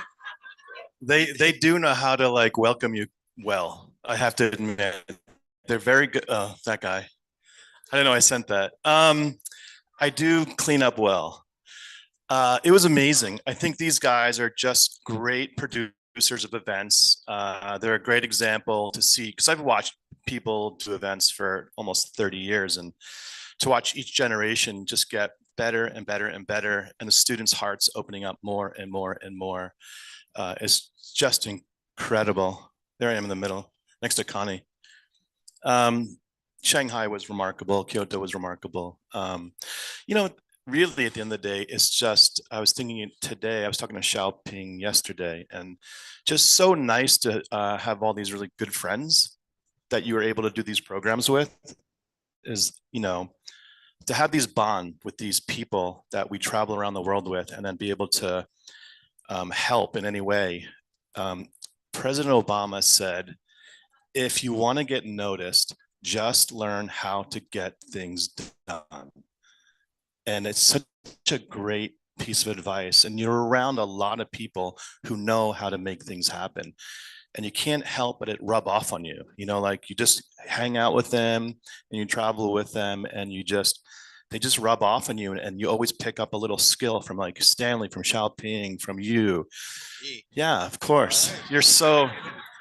I think he's an amazing. This Peachtree News is remarkable, and I've watched him blossom into this incredible sort of presenter, basically. And I think you're going to turn into this very handsome, gray-haired, Mexican, beautiful man who will just be like, back in the day, I remember the beginning when I had no money, but now look at me. Let me tell you how this works. The 4 steps. It's funny that you connect the great hair with beautiful. And I don't know if I'm gonna have any left. We have a bag of hair. We can actually, in Shanghai, someone dressed as Geshe Michael, so we could give you the wig. Oh, Kyoto? Yeah. It was amazing. Yeah, the whole trip was just remarkable. I would encourage anyone, really, if you can get involved in any project, anywhere you are in the world, reach out to either an organizer or a friend or someone who's involved, and there's always something for you to do. You know, when I first started, I think they asked if I could help with music or not music, but electronic device, which I have zero skill in. But I just said yes a lot. You know, like I always said, personally, I always said yes. So if an opportunity came, you just never know which direction it's going to take you. And so personally, I think you should just jump in, give it your all. Don't worry about, you know, if you're overwhelmed, it's going to happen. You're going to grow. Like constantly, I'm always like, this is an opportunity to grow. Like Geshe schedule, for example, I did not see that coming. And it's like unbelievable. I met Mr. Aragawa's assistant, and we sat in the hotel in the lobby speaking to each other, and she showed me Mr. Aragawa's schedule, and I was like, hold on. And like pulled out Geshe's schedule. And I was like, can I Zoom call you and talk about like tricks of the trade or, you know, but we're so lucky. We really are to be part of any of these things. And I think when you leave here, it becomes evident when you go home. People smell it. They pick up on it. They know something's going on. And then it's going to be your responsibility to pass this on to your colleague, your family member, the person at the gas station, the coffee shop, whatever. So yeah, just grateful. No, thank you very much, because I really admire the job you do. And I really admire this fact that you are always thinking about how you could serve better your personal teachers, but also the community in general. And you have helped me a lot. You have welcomed me very much since I came back to Arizona. Thank you so much for all the help you do to Geshe Michael and to the whole community. Very happy birthday. Thank you so much.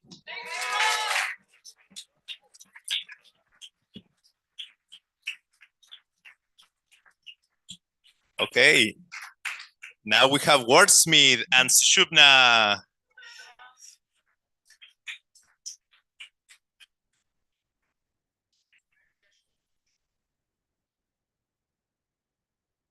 It's very, of course.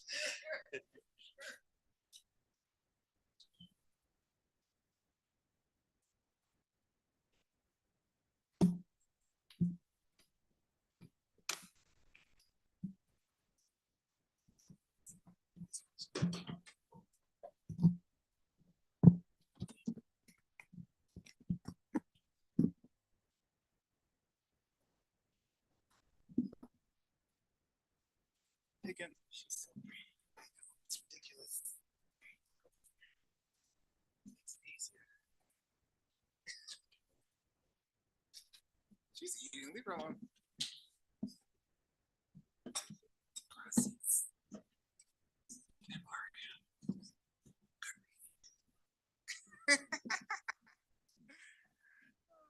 Homework first, Ken? What do you want these? If I need a connection to this something somehow, Wi-Fi or something, I don't know. Can you guys show word screen? Can you show word screen? I might need internet.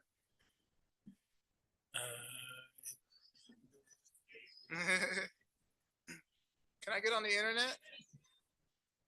Can you help him get on the internet and then? Well, how do I show my screen?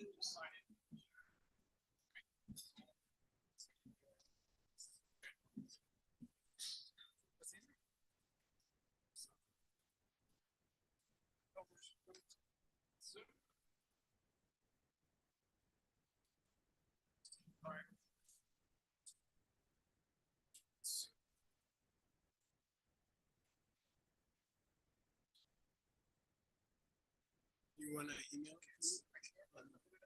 You want to like airdrop it? Yeah. You can airdrop it. It's your homework, right? Yeah. Your order track? That's the.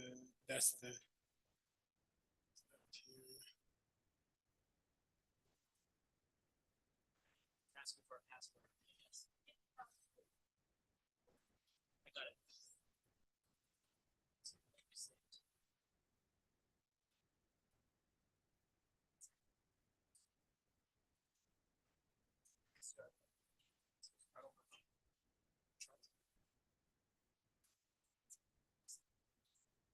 Do you want to drop your image? We can do it on the computer. He could airdrop his computer.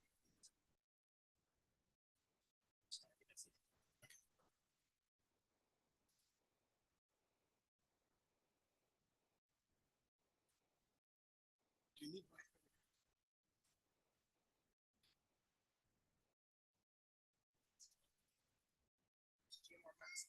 Yeah.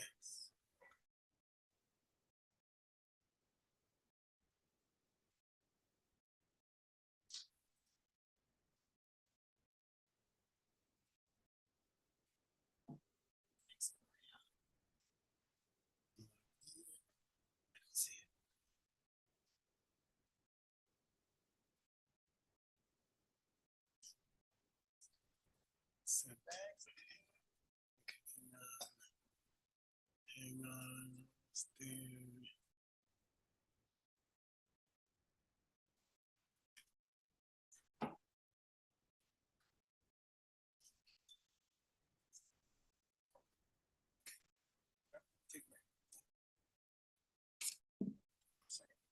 Yep.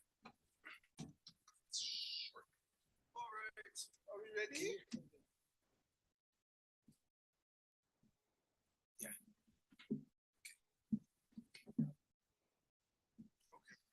Thank you, sir. All right. All right. Hello. We just had some technical stuff to work out. Hi, everybody. Good morning. So on screen? Hi. Yeah, so we're starting 10 minutes late, so we'll go 10 minutes late. All right. Okay, so my book. So I've been working on mind-only texts for about 100 years. That's past life, doesn't count. It's like 7 or 8 years now. We started with this book, and it's called The Difficult Points in the Mind Only School by Jason Kappa, okay? And then it was too hard for us. And so that's how the Golden Key came about. We then... You have the Golden Key? Oh yeah, by the way, we're gonna be signing copies of the Golden Key as a fundraiser for the Mixed Nuts. Because we keep having children. Who's we? Ben Kramer and Nick. Oh, okay. Oh yeah, here's my book. So we had to do this book to help us with the book we're doing now, and then we went back to this book that we're doing now by Jason Kappa. And it's a book about the 2 extra consciousnesses in the mind-only school. Most schools have 6. Most schools have 6, and the mind-only school has 8, 2 extra, right? So that's the main topic of the book. And now we're in the second part of the book that's talking all about the negative consciousness. According to the mind-only school, there's a part of your mind that makes you have all your problems. And somehow, if you can stop that, you can stop your problems. So we're trying to figure that out so we can stop my problems. All right? Thank you, Ken. And so this is our homework. If you weren't here for last class, good luck. If you were here for last class, good luck. Okay, here we go. In last class, closer, closer, closer. Better? Okay. In last class, what did we learn about the feeling of happiness as concerns the negative consciousness? Specifically, what kind of happiness is it? Online, please help. Someone took notes. Say, what is it? That's true. Do you remember what, Alex, do you remember what kind of happiness it was? Was it regular happiness? That's okay. That's more than I expected. Anybody? Once, twice? Don't worry if you don't know any of this, okay? I barely know it. So that kind of happiness is a kind of ignorant desire. Oh, I see. Because we're in the part of the book that's talking about negative consciousness and what negative emotions it's linked to and how that works. So that's why that came up. Okay. Question 2. What are the 9 mental functions that are in negative consciousness's retinue? Its group. Who does it hang out with?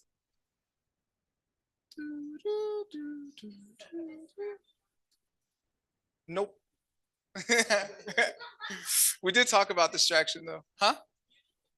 Yeah, Nuni is negative consciousness. What are the 9 things it hangs out with? Yeah, all those things. What are those? Yes. I don't think so. Maybe. Is it? I have a doubt. Go ahead. We had pride. We had pride. Yeah, pride. Good. Not jealousy, but Stinginess. nah. There's 5, and then there's 4. The 5 that always go with the mind, and then the 4 negative emotions. Does that help? Like no shame and no Nah. consider it. No. Okay. It's Abhidharma.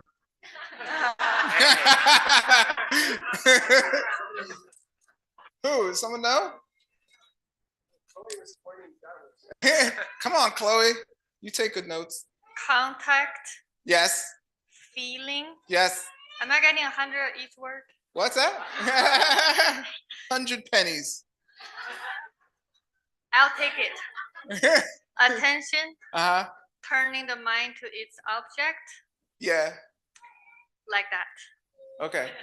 Okay. That's good. Yay! Good, Chloe. Someone paid that lady. Okay, movement of the mind, attention, feeling, discrimination, contact, ignorant desire, misunderstanding, pride, and view of a self which is self-existent. That's them.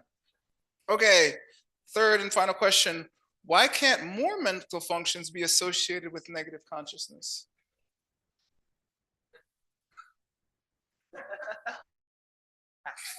I didn't write the book, okay? Just made homework.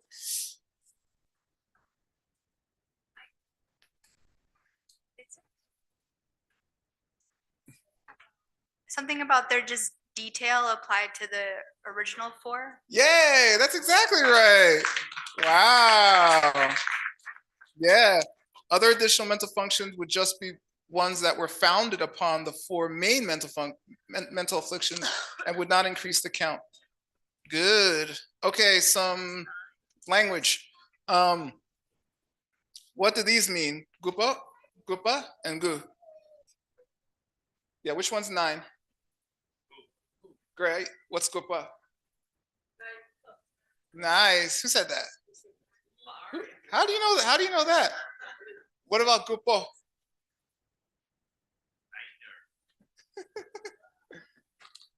Gupo was the one in the book. I put the other ones to help you all learn. Gupo means all 9. Okay. And so in this language, if you put po at the end, it says it means all. If you say pa, it becomes ordinal, like first, second, third, ninth. And then without either of those things, it's just a raw number. Okay, and changye? Wrong spelling. Changye, same exact pronunciation. Means art of interpretation. But this spelling means I know Nick knows. Nick, answer.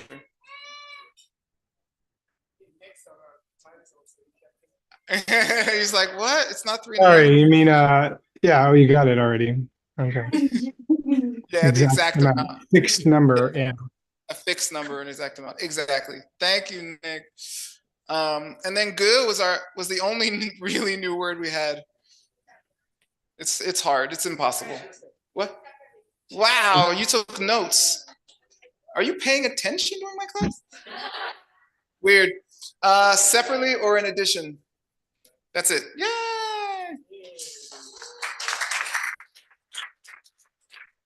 Here's my translation again. Can you read it first? Sure. Eat the mic. Okay. More eating? Okay. Sounds loud. Okay. See? Here we go. Tangpo de soke chiki depa la chakpa tangjelwa na nyuni mindok pe depe nyongmong nyongyur tu gila jukpar nyoro. So we, as Word said, there's normally there's 6 kinds of consciousness, like in the Heart Sutra. Eye, ear, nose, tongue, skin, mind. And the Heart Sutra goes down your body. Eye, ear, nose, skin. Switch? Okay. And then in the Mind Only School, which is a very beautiful, very deep school just under the middle way school, they say, no, you have to add 2 kinds of consciousness, 2 more. And one is very interesting, kunshi, which means alaya vijnana, which means the storehouse consciousness. This is where all your karmic seeds live. All of your karmic seeds are in a 7th consciousness. And he has a long commentary on that. We finished it. It's very complex, very beautiful. Basically, in the Mind Only School, when you see things outside, like color of her blouse, red color, then you're actually looking at something inside your own mind. There is no outside colors. This is Mind Only School, which is why they're called Mind Only. So inside your 7th, inside of a 7th consciousness, your seeds are opening, and you're mistaking that for the outside world. Okay. Then there's the nasty extra consciousness, which is focused on the 7th one and misunderstands it. His whole function, his whole life, his whole raison d'etre is to misunderstand the world. Okay, so that's called negative consciousness. Negative consciousness watches storehouse consciousness then spits out your normal senses. Okay, so we're discussing negative consciousness, and some of the questions we're asking is, when do you get rid of it? Can you lobotomy? Can you take out that consciousness from a human being? What's left after that? And then they're discussing the characteristics of the 7th. They call it consciousness number 7. Storehouse is considered number 8. Negative consciousness is considered number 7. And we're treating 7 or 8 parameters of that consciousness. Where is it? When does it end? How did it start? There's 7 or 8 questions, and we're in the middle of the end. And we're talking about where does it exist? Okay, on what level? Basically, the universe divides in Buddhism into 9 levels: desire realm, form realm, formless realm. Then the form realm has 4 levels, and the formless realm has 4 levels. So it's 9 levels. Desire realm. We're in the desire realm. 4 form realm levels, 4 formless realm levels. Where is this negative consciousness? What level is it on? How do you decide what level it's on? And that's the question today. That's where we reached today. Okay. So here's a word's translation. First of all, meaning if the person is at the desire realm level, is their mind always at the desire realm level? Yes or no? When you see emptiness directly, your body is in the desire realm. Your mind is in the form realm. Okay. For example, because it's so focused, your mind is Your mind is actually in a different world at that moment, okay? So here we say, is that negative consciousness always at the same level as the person or not? Could they be at different levels? Here's the answer. If they're at the same level, if they're always at the same level, then an individual in the desire realm who was a non-Arya would be free of desire. Why?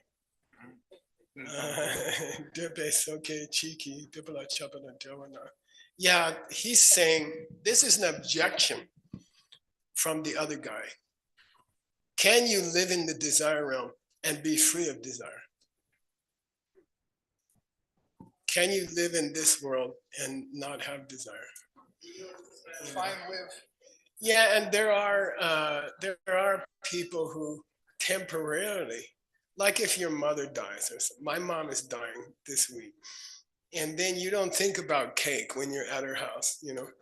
So you're temporarily freed from desire.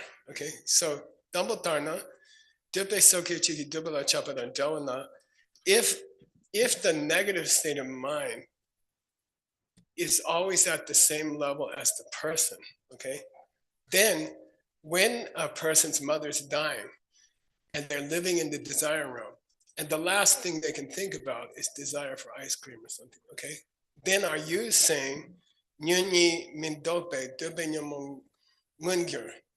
Then you have to be saying they could not get rid of their negative state of mind because it follows where they live.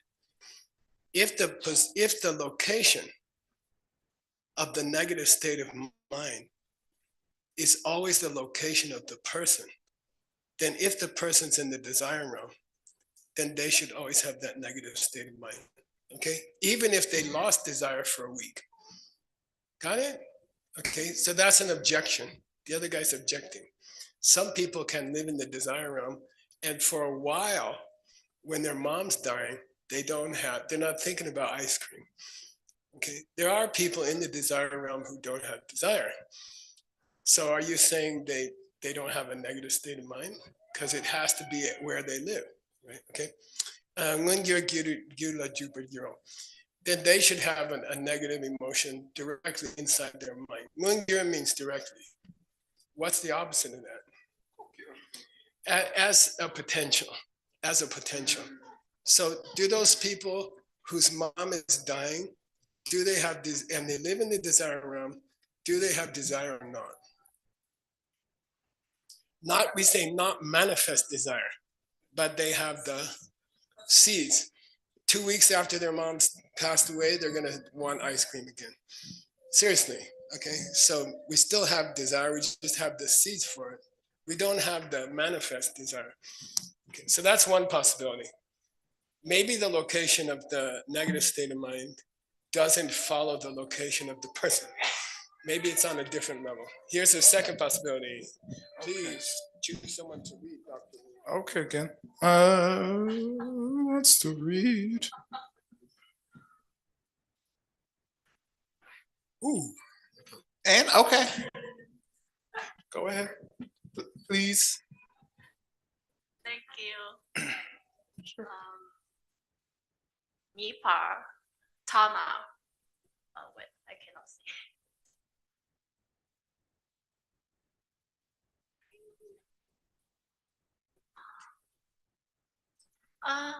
Tende kunshi la wun yit ko what cheki parisu chepe do pe nyom mo nam ke pa mi kuro shena. Ooh, yay!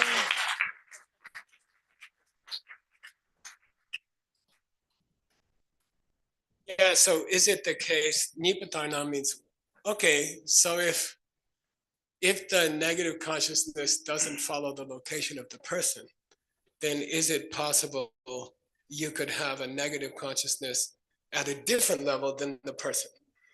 The person's in the desire realm, and their mind, for example, when you see emptiness directly, your mind is not in this world. your mind's on a different level. Your mind is in a different world. Okay. So is that possible? Could you have negative consciousness exist on a different level than the person? Okay? And that's the guy's gonna Shena at the end means what? Question. Yeah, if you say so, these two paragraphs are an objection from the other guy. There's problems if you say the negative state of mind is at the same level with the person, and there's problems if you say it's not at the same level as the person. Either way, there's problems. What's the problems if they're not at the same level? According to Dr. Sepe, if they're not at the same level, one of the functions of negative consciousness is to be attached to me. But if the me is at a different level, how's it going to do its thing? Okay, then how could that person get mental afflictions? How could they have nyomu? Okay, you get mental afflictions in this case because you're attached to yourself. Okay, me.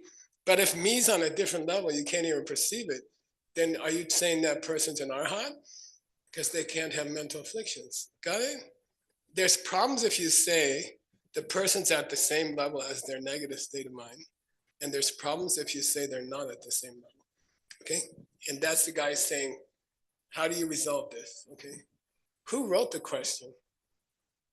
Son Kappa. So it's a tough question. He's not interested in easy questions. He never writes an easy question. Translating him is frustrating. He only wants to talk about hard things. Okay, it's very frustrating. You can work on Son Kappa book for 2-3 years and there's nothing you understand. Okay, all right, okay. It's true. All right, next one. Okay. Someone want to read? Oh, okay, Berta. Sorry. Kandu kepa deo she jungwatan il ke she nyong de gyurwa chir, oh my goodness, chir chok nipa ka meleno. Nice. Good. Okay. So Tsongkhapa wrote a poem called Difficult Points in the Mind Only School, and it is. And we have bolded, the bold color, the darker color is the quotation directly from his poetry, okay? And it's one of the only cases where you get 3 vowels. Deo. Tongue. Yeah, say deo. Deo. Deo. Deo. Okay. And it's often misspelled in the manuscripts, but here we corrected it. The negative consciousness exists at the level where that at the level kangdu, where that person was born. Yeah. You want to know where's the negative consciousness located? It's at the level where the person was born. That's the answer. That's Tsongkhapa's answer. And he says, if you answer the question this way, Jike shepe kyundukirwe chir chok nipa kemineno.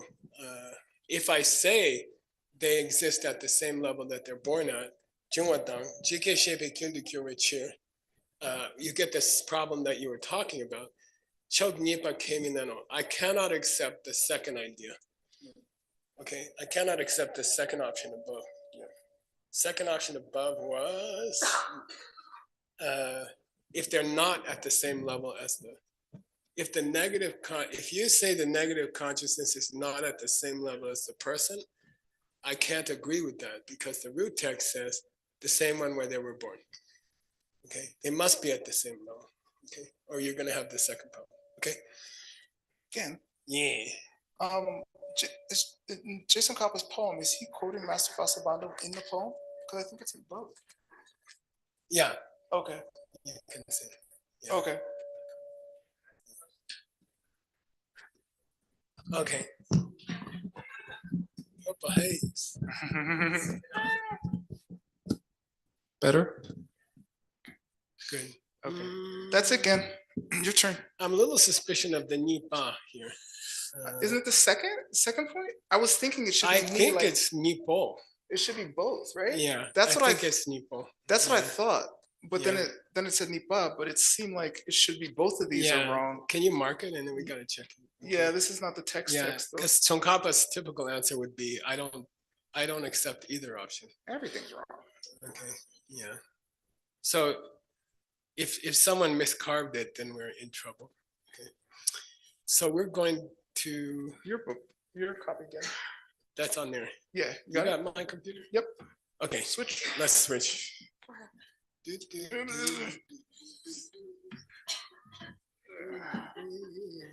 Shit.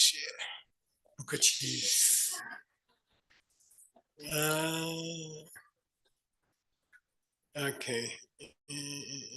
But oh yeah. Okay, I'm not gonna go through that. Okay. No. Yeah. Yeah, we just. Okay. All right. Okay. Do you want to choose someone to read and? Sure. Stanley. You want to do the cursor? Rechana chotam bola yang kyung jutba ma yin nam shena. Yeah. Yeah. Chokdongbo means first side, the first point? The first possibility. Yeah, the first which position. was that they are at the same, what was it? On the same level, right? Yeah. Yeah, if you say that the negative consciousness is on the same level as the person, okay, chokdongbo. So chokdongbo means first option. If you follow the first option, So maybe just it could be, yeah. Then isn't there a problem? Wouldn't there be a problem? And Tsongkhapa answers, who's gonna read that? Stanley didn't do much. Yes, Stanley. As usual. Come on, get to work. Just kidding. Yepa mete dube so kit dubala chapa tang chow se pani so wo trick bala chapa tang jawa tang shi ne ki lam tok ba yi mite dum ba wa me ba tang ndu yung ngala chapa nyong ne wa Nyong Yurwa. nyong nyur Nyong Yurwa. Yeah. nyong kyurwa gyo dung war chepa me pena. Nice. Yeah, good. So here's the problem. Is the negative consciousness always at the same level as the person? And if you say yes, then let's take a person who's born into the desire realm. Are you saying that they always have a negative consciousness at the same level as them? And we say yes. And then we say, are you saying there's no such thing as a person in the desire realm who drops their desire for a while, who gets rid of their desire? For example, if their mom gets very ill or something, are you saying there's no such thing? Got it? Okay. Because nyunyi, the negative state of mind, never stops. You can be born 1,000,000 times, it will never stop. It follows you always. Okay. So therefore, how could it be at the same level as the person? Is the person at the desire realm? Yes. Do they have negative state of mind? Yes. Is that state of mind having desire? Yes. Even when their mom dies. Okay, that's the problem. That's the problem. Okay. Then we say nyepa mete. No No problem. Okay. By the way, it's a reference to a thing called chakjao. Say chakjao.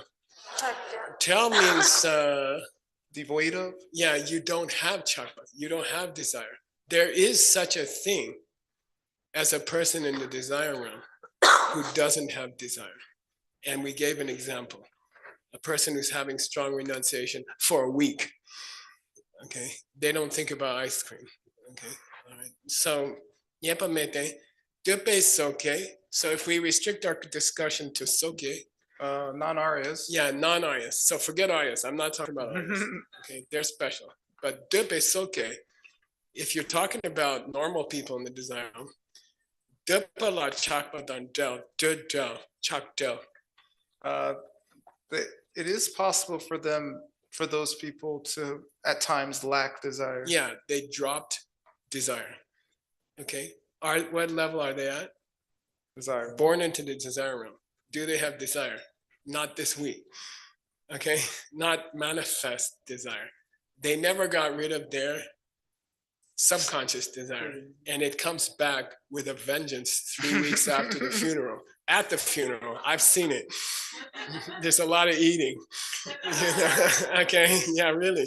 So he says, if a person's not an Arya, they're born in the desire realm, and we say they don't have desire for a while, Chepani, we're talking mainly about certain kinds of temporary desirelessnesses. And he gives 3 examples. Okay, classically, when you say chakdel, no desire, about a person who lives in the desire realm, it's a reference to 3 temporary kinds of no desire. And here's the 3 examples. Number 1, tikpala chapa dantel, sower. Mainly sex. Yeah, tikpa is the Tibetan word for sex, okay?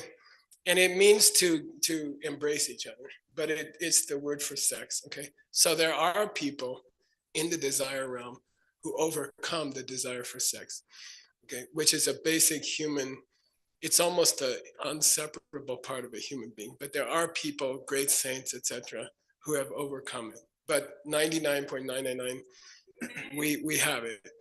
And you might as well be honest about it, and you have to be careful with it. Okay. So he says, number 1, there is a desirelessness of people who practice for many years not to have sex. The people in the monastery that I went to, they were really celibate, and they were unbelievable. They had great power and great kindness, great compassion. So it is possible. Chakdo. First example. Second example. Shineki Lam Topo. People who have attained a certain level of meditation? Yeah, people who are capable of deep meditation are not capable of thinking about ice cream at that time. Okay. All right, so he says, they don't have yimi dewa.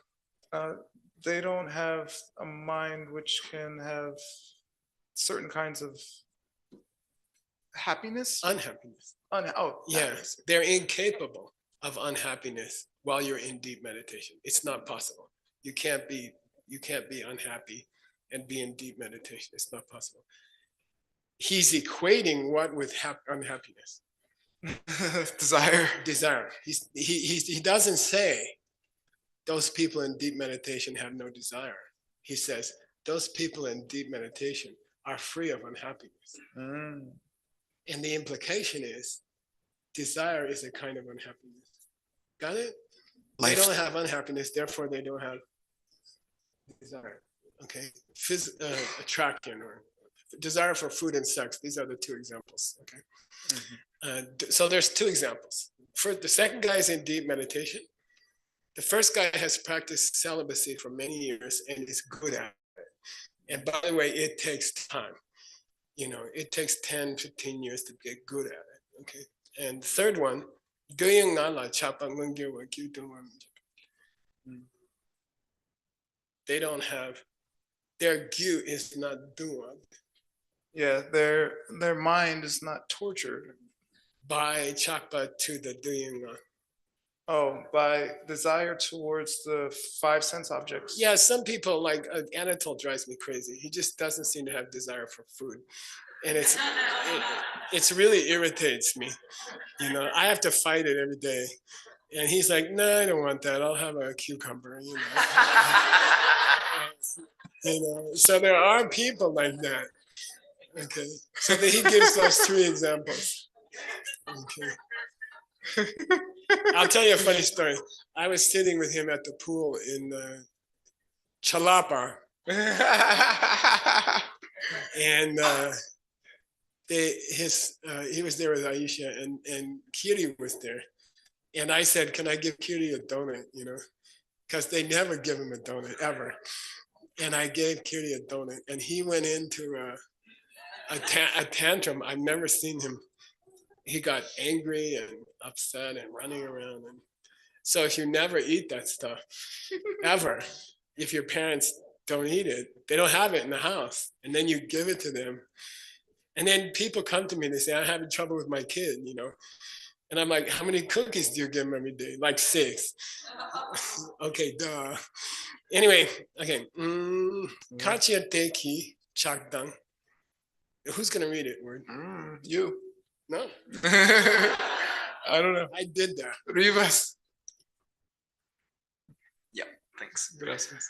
Kachir tek teki chakdang ngang shik san pakpa yingi nyunji dini dakta lan ke dang sungden yimpe ligien poi tu dok pala sakmet ki mekki sherap ke gupa yimpe chiro. Nice. Nice. Awesome. This is maybe a new word for some of you people. Chirte means focused on the outside. Okay. It's an unusual use of chir. Focused on the outside. I would not have put instrumental here. It doesn't make any sense. So ka chirte ki chakdang. Both desire and rage. Yeah, desire and hatred. Gashik. Sometimes. Yeah, some cases. Some. Only. Bang. Only are eliminated.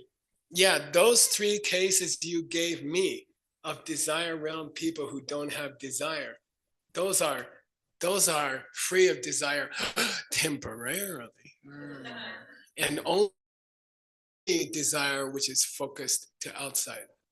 Which means there's another desire which is focused inside, deeply connected with not understanding the pen. And that the desire you talked about, sex, food, etc., those are outer focused and they are easy to overcome. But the inside one, where you strongly attach to believing that people come from their side, which is what allows you to come to Geshe to complain about your husband or wife. Drives me nuts. Okay, then got in, that's a different desire. Okay, do you think, by the way, that people in the desire realm could get rid of that desire? The desire to believe that the person is not coming from me. That desire is almost impossible to overcome. You can sit in class, you can hear the pen 500 times, and then you get upset on the way out of class because someone moved your shoe. You know? And the teacher just taught you the pen for like 3 hours. And so that kind of desire, the desire to believe that things are how you thought they are, that desire, you can't get rid of it in the desire realm easily. Okay, that's the whole different level. So he says, "Kachir teki chakdang," you know, outside desire, ice cream, sex, stuff like that. Yeah, you can do that. You could do that. Yinki, but doctor. But that view, that self-existent view of yourself. Yeah, or to believe that the person around you is not coming from you. Doctor, believe in the self-nature of that person. They are coming from their side, not me. Doctor, thank you. It's inborn, it's innate. You were born with that. What's the proof? Babies cry. You're here. God damn it, you're here. Okay. What's the proof you were born with ignorance? You're here.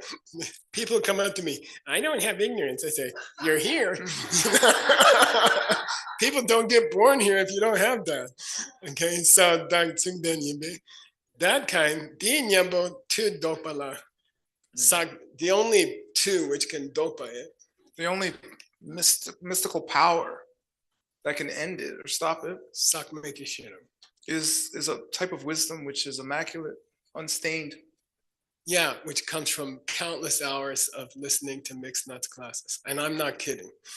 Okay, there's no other way. That's the beginning. That's just the beginning. If you never start the beginning, you can forget the rest. I don't understand anything in class. Why the hell go to a class if you understand everything? Duh. Okay. You don't keep going back to first grade after first grade.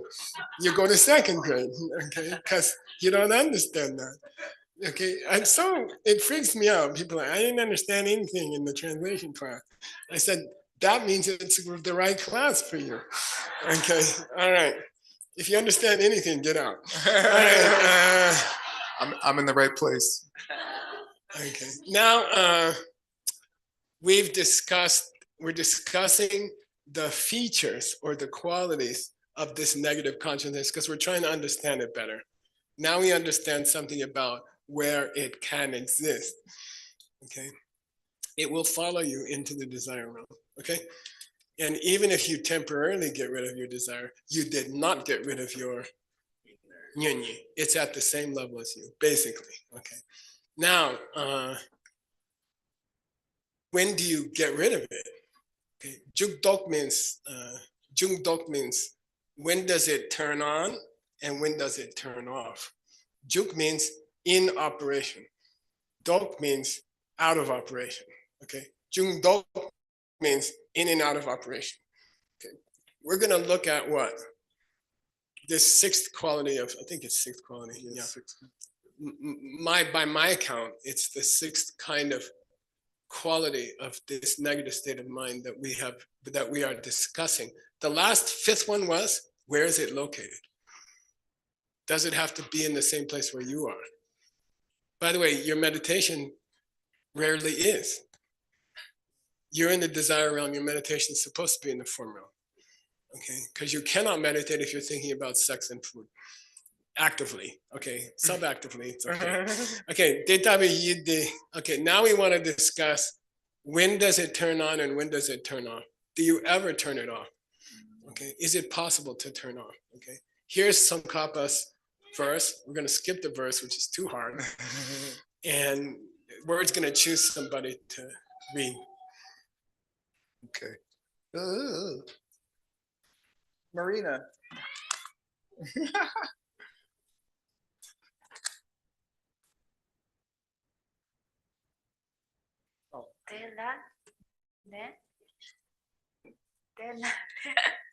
Capre.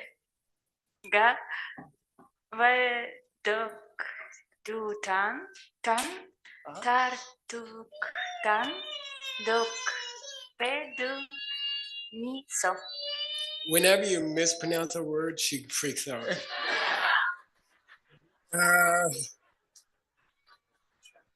It's okay, honey. They're learning. My teacher used to do that. So nekap means temporarily. Nekap means occasion, on an occasion. Nekap. Rengawa. That's like some, right? It means on and off, on and off. Yeah. How often is your negative state of mind in operation? Like, does it operate 24 hours a day? Does it relax for a while? Does it come back? And he says there is such a thing as dokpa, stopping your negative state of mind on occasion. Sometimes, okay? It is possible to shut down your negative state of mind on occasion. And it's also possible to shut it down ultimately forever. Yeah, forever. Okay, so we're going to discuss ways to shut it down for a while, which is how we start. And then we're going to discuss ways to shut it down forever. Okay, cool. All right. Who's going to read? I don't know. Just pronounce it right. So Who wants to read? Oh, Mike Hoffman. Hey, Mike. Wait, I heard Mike's my student. I heard his accent. I was like, is this dude from Philly or what? He is. Philly, right? Philadelphia. Yeah, exactly. South Philly. Nice. Okay. Damponi sa kepa le milope Nice. le tope duki gopa le shupe sedan shakpa pakpa namki nam shaki dukso. Nice.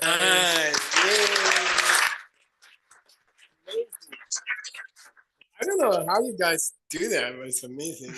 Okay, so we're now the first topic was we're talking about shut down temporarily. Yeah, and he says at Sagyepa, the eighth level, at the 8th bodhisattva level. Okay, which is very, very high. Okay, when you see emptiness directly, you're on which bodhisattva level? One. First one. Okay, so to get to the first bodhisattva level, you have to be an Arya. Now he's talking 8th. Okay, 8th bodhisattva level. And if you have not yet achieved the 5th path, becoming a Buddha or Nirvana, yeah. If you're at Miloplam, if you're not at Miloplam means the place where you are finished. No more classes. Your career. Then you have to start teaching. If you're a person's 8th level bodhisattva, very high, they do go into a gopa, a cessation of all their negativities, but it's not permanent yet. 10th level permanent. Okay, subtle. If you're curious what they still have, it's a very weird thing called Ning and Len? Yeah, Ning and Len, which is like they walk slightly crooked or something. Okay, I don't know. Anyway, Shupe say, or Papa Nam who are in Nyamsha.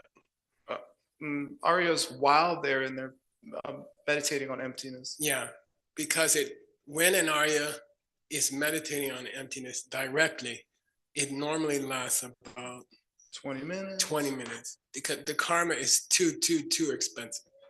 Too expensive. Okay. You burn it. And you might not see emptiness again for 20 years or something. It's extremely difficult to get there. And you burn the karma in 20 minutes. Okay. Then you gotta start over again. Okay. You remember, but you can't do it. Okay. Papa Nyamsha can do so. So therefore, does an Arya in the direct perception of emptiness have a negative state of mind or not? No state of mind. They don't have it, but does it last? No. And that's the second example of a temporary absence of the negative state of mind. Now, he was going to talk about permanent absence, and that would be interesting. Here we go. Yay. Who's next? Ina.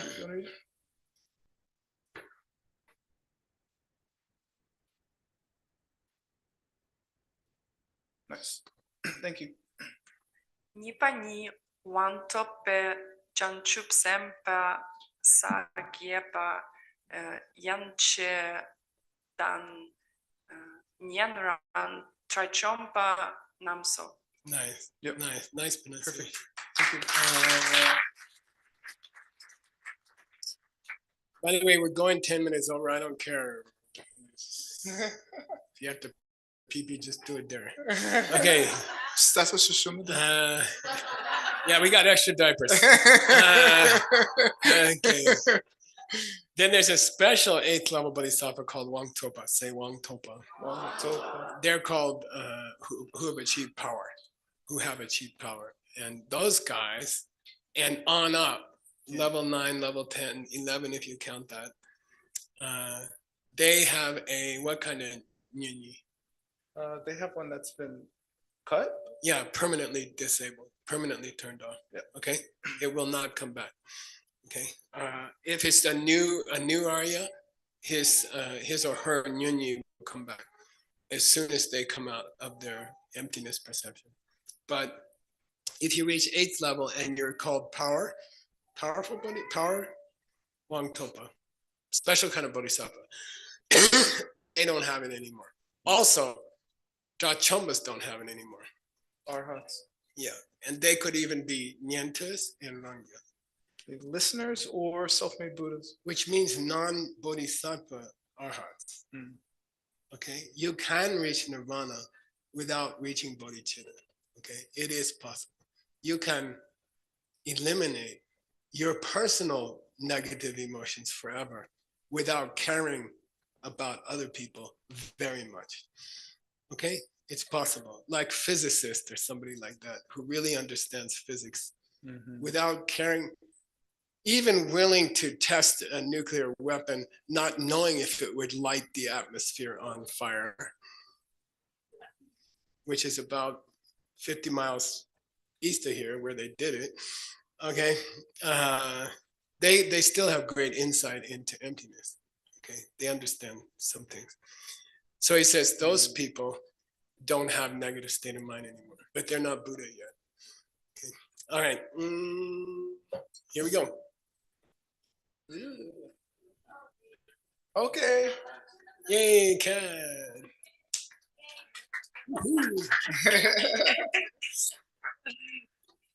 Now we're into overtime. Detar yang sung chupale, tra chome, ngupe nyung par njuk name, njikten de pe lam name, ndi nor gyurpa ni pao. Wow. Nice. Tam. Yeah. Yay. Thank you. Okay, Detar Yang Sumchupale, he quotes Sumchupa, which is the 30 by Master Vasubandhu. The 30 verses by Vasubandhu. Very short, definitive, classic mind-only book. Okay, and it says, Dachome, Nyinyi Dachom Lame. Yeah. Arhats don't have a negative consciousness. Arhats don't have it. Gugope Nyomjuk don't have it. People who are in cessation meditation. Yeah, deep meditation on cessation. They don't have it. Jitene Depe Lam don't have it. People who are on a path which is beyond the regular world. They don't have it. That's Kirpa Nipa. That is both of them. This is nasty, okay? I figured it out this morning, right. So I have to brag about Tell it. me. There's 3 Kirpas in the Sumchupa. There's 3 states of mind in the Sumchupa, and they're called Kirpa, which means condition. Okay, so that's condition number 2. Okay, and if you're interested, I went and got it for you. Okay, here's Dini Kirpa Nipa. I did pronounce it correctly. Okay, so he goes through the 3 Kirpas. Okay, and they're here. How'd you figure it out, kid? I figured it out by necessity because I'm teaching you, and you always know everything. Okay. I didn't know that. Kirpa Deyan Namsunte. There are 3 Kirpas. Whoa. That's the root text. Oh, I see. And here's the 3 if you're interested. I am. Since you asked. You want to have somebody read it? Sure. Hey, boo boo. Hey, boo boo. That's hey, fine. Boo boo. She's like, ah. Andriana, you want to read again?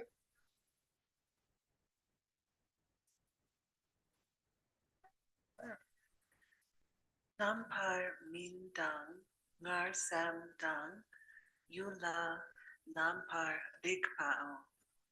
Good. Yeah.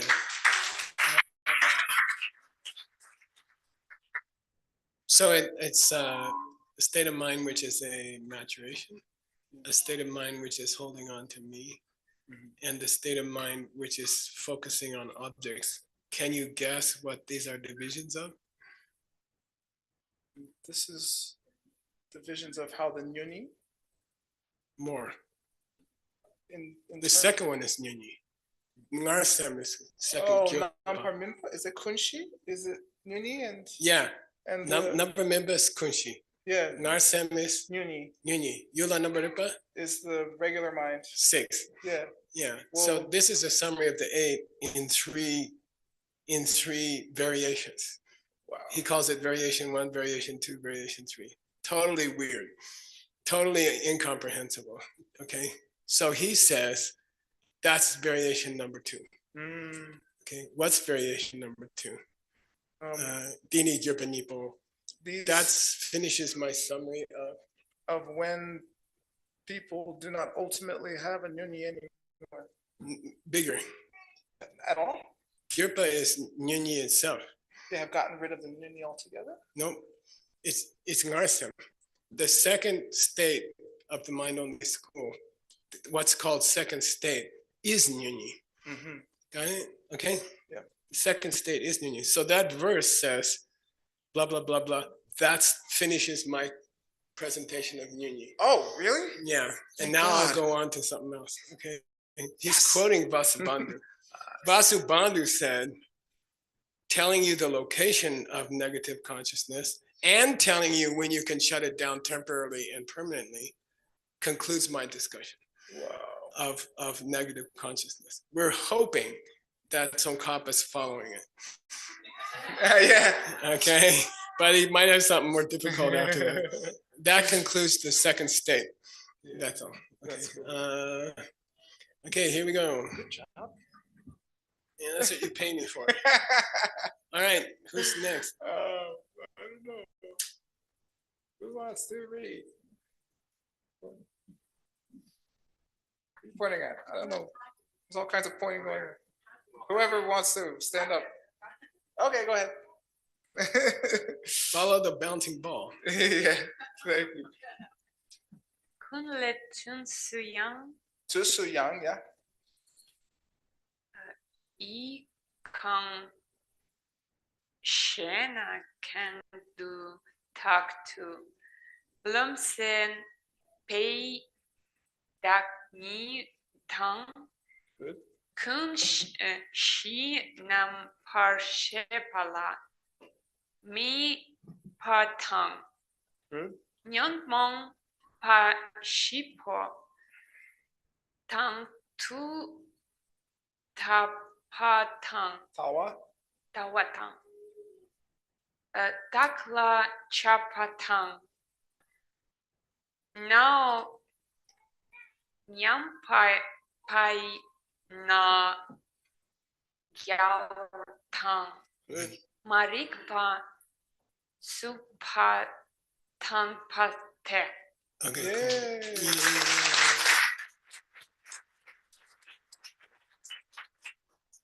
Cool. By the way, the mind only school is supposed to be quote wrong, but Tsongkhapa says if you really understand it, you can master tantra. Okay? So it's not a waste of time. Okay, there's something very beautiful about it, something very important about it, and a big thing is if all the people who irritate you are actually inside your mind, would things change? You know, would you change?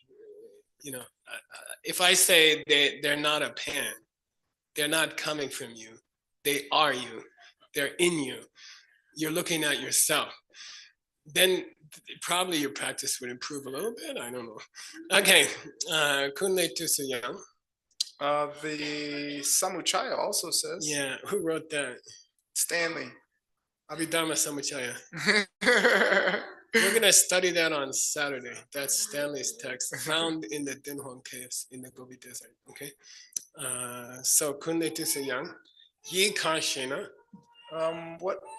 What you may ask, oh yeah, thanks, good. Okay. You may ask, what about the negative consciousness? Yeah, now these guys, because they're mind only, by the way, we have 3 more minutes, hang in there. Because we're in the mind only school, they don't keep saying negative consciousness, negative consciousness, negative. They just say consciousness. which is very frustrating because we don't know which one they're talking about. Okay, sometimes they're talking about negative consciousness. Here they're talking about negative consciousness. Yeah, what about that negative consciousness? What is that? Okay, well, Kang, it's whatever to talk to. Whatever keeps whatever happens in time, whatever keeps It happening. never takes a break. It never takes a break. Lomsem.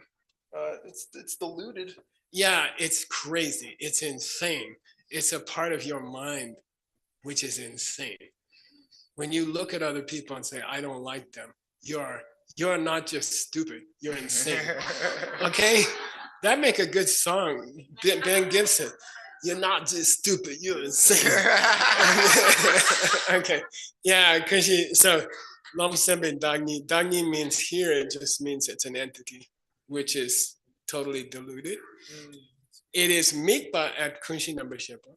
It focuses on the foundation consciousness. Yeah, it focuses on, I like to call it the refrigerator.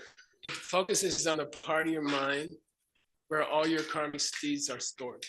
So there's the part of your mind that holds all your karma seeds, and this negative state of mind is looking at that state of mind. Okay, and it's always got Nyomong Shipo. It's always got 4 afflicted friends. Yeah, and by the way, when we started the class and we were listing negative emotions related to this state of mind, you always have to flavor them as misunderstanding. So when you say pride, for example, you have to say it's an attachment to me, pride. You see what I mean? It's not just normal pride. That when you list the negative emotions involved with nyunyi, negative state of mind, they all have to have a flavor of misunderstanding who I am. Okay, it's very interesting. Okay, so here they are. Dr. Tawa. Misunderstanding who I am? Yeah, I see myself as a self, doesn't come from me. Number 2, Dagla Chakpa. Having some desire, negative desire for myself? Yeah, which means I believe that it's coming from its own side. You see what I mean? You can say Nyunyi has desire, but it's not normal desire. It's a desire to believe that things are coming from their side. Okay, all of them, all those 4 negative emotions are flavored by misunderstanding me. Okay, here's number 3, obvious. Me.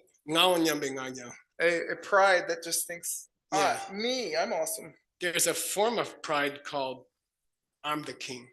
Okay, Nagyo. Okay, and again, the emphasis is on self, my storehouse consciousness. Got it? Okay, and then the 4th one is plain old marikpa. Misunderstanding or ignorance. Plain old misunderstanding. Okay, cool. Word's going to translate the next 2 pieces of this quotation. Sorry, one more long piece of this quotation. Okay. Okay. Here, still the quotation. All right. And this is supposed to be, I think, wrapping up the subject of negative consciousness. Where do we go after that if you're dying to know?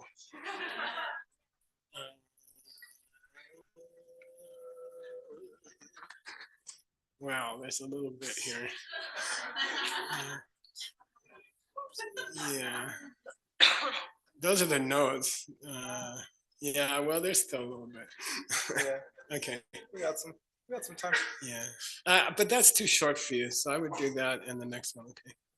These next 2. Okay, that's a chill. Cool. All right. By the way, Word worked really, really, really hard to get where he's at with the language, and thank you.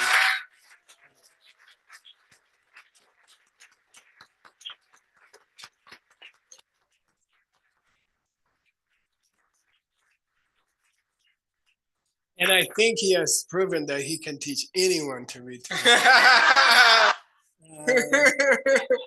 Really. And I have to say, whatever he's doing, I guess he does it with a hot iron. It's working better than what I do. So he's a great teacher of Tibetan. So if you want to learn,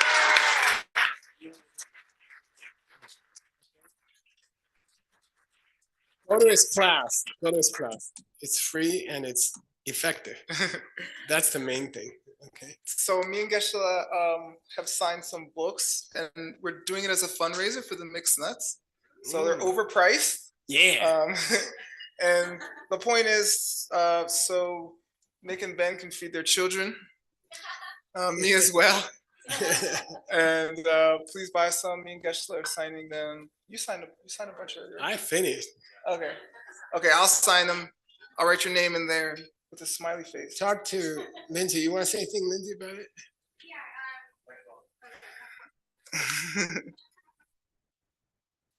Yeah, just that they're really special. We have a bunch here for you all. And if you would like to purchase one, you can talk to me. You can talk to Word or Inna. Yeah, or Olga. Yeah. So. I think it's, in my opinion, it's the best translation ever done into English at the Mind Only School. And that's the first pack. Okay. Yeah. Hey. All right. Thank you, Dad. All right. Thank you. Okay, relax. Dinner time?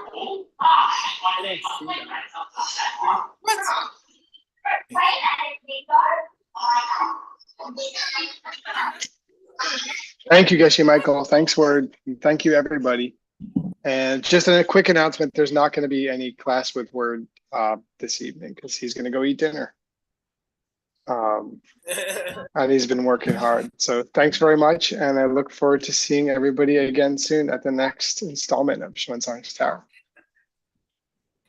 Ciao.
Hello and good morning.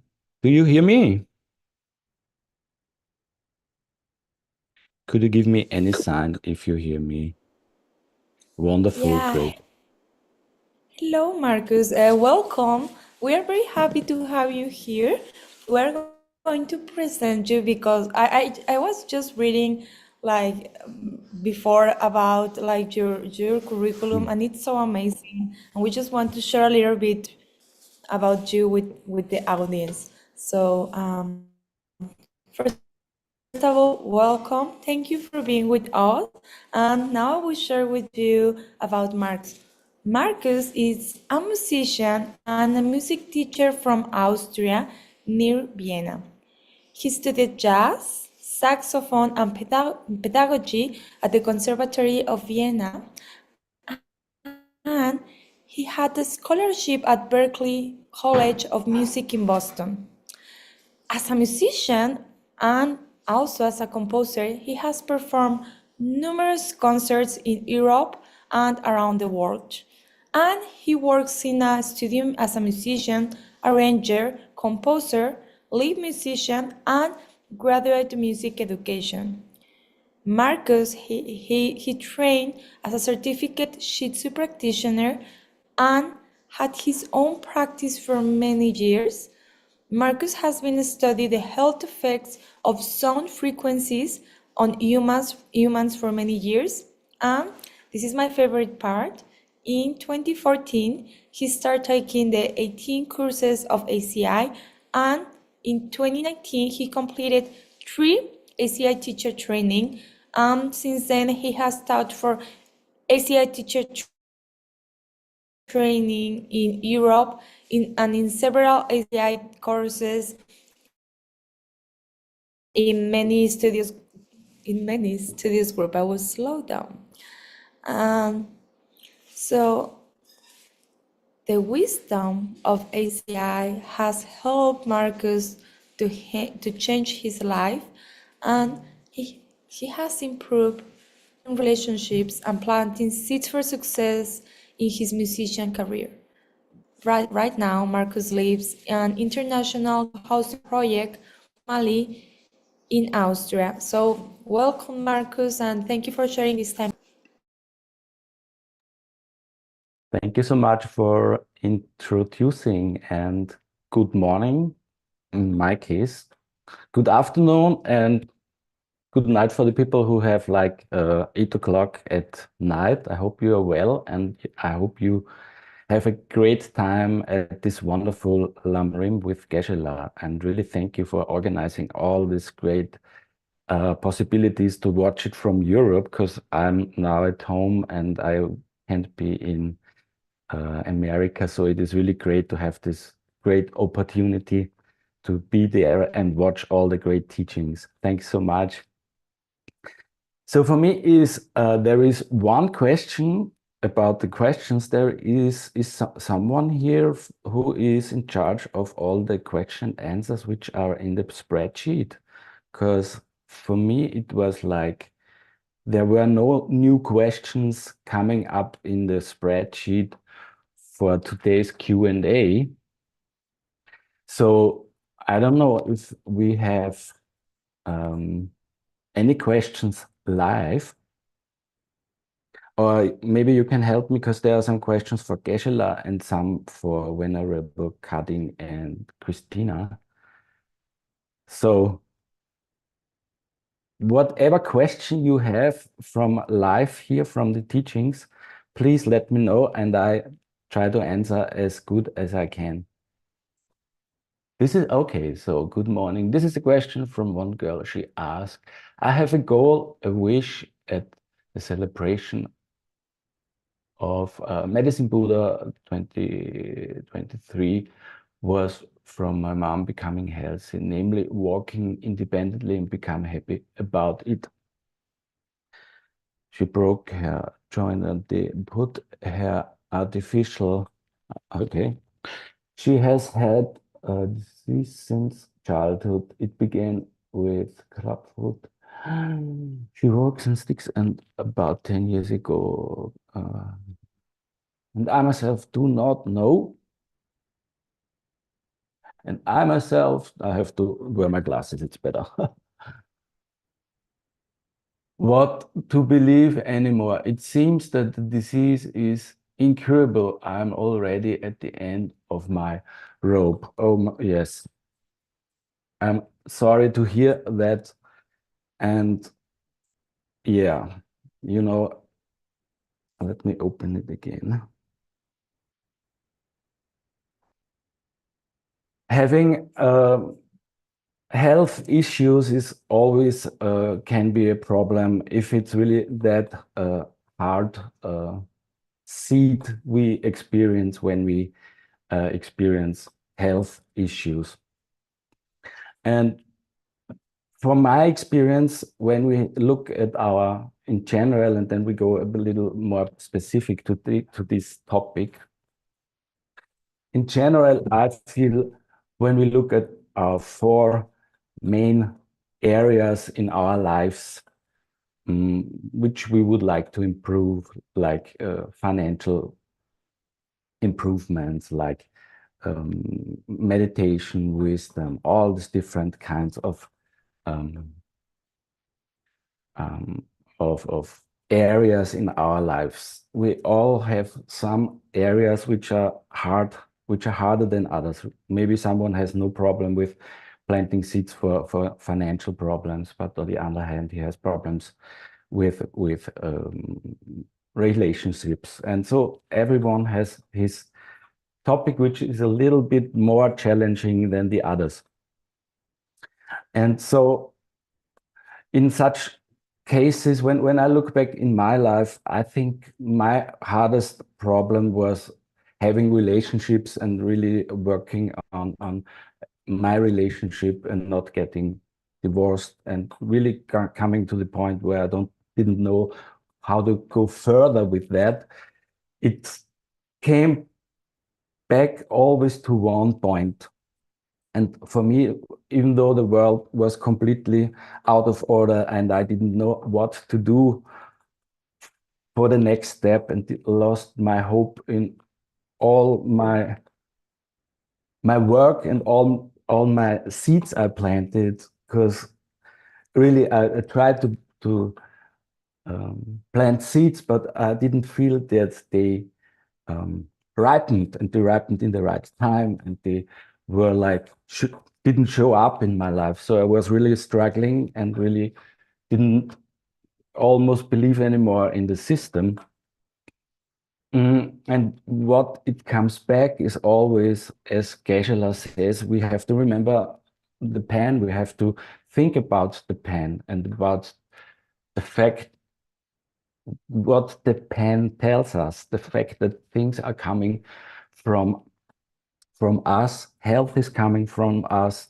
And at least if you are in a challenging situation, the most important thing for me in my most challenging situations was really to remember the pen and really remember where things come from, but not that the problem always can be that it's connected to some kind of guilt in myself. I had a lot of guilt about, oh, I did bad seeds and I have to experience that, and I have the problem which I can resolve, and there can be a lot of bad emotions coming up with that.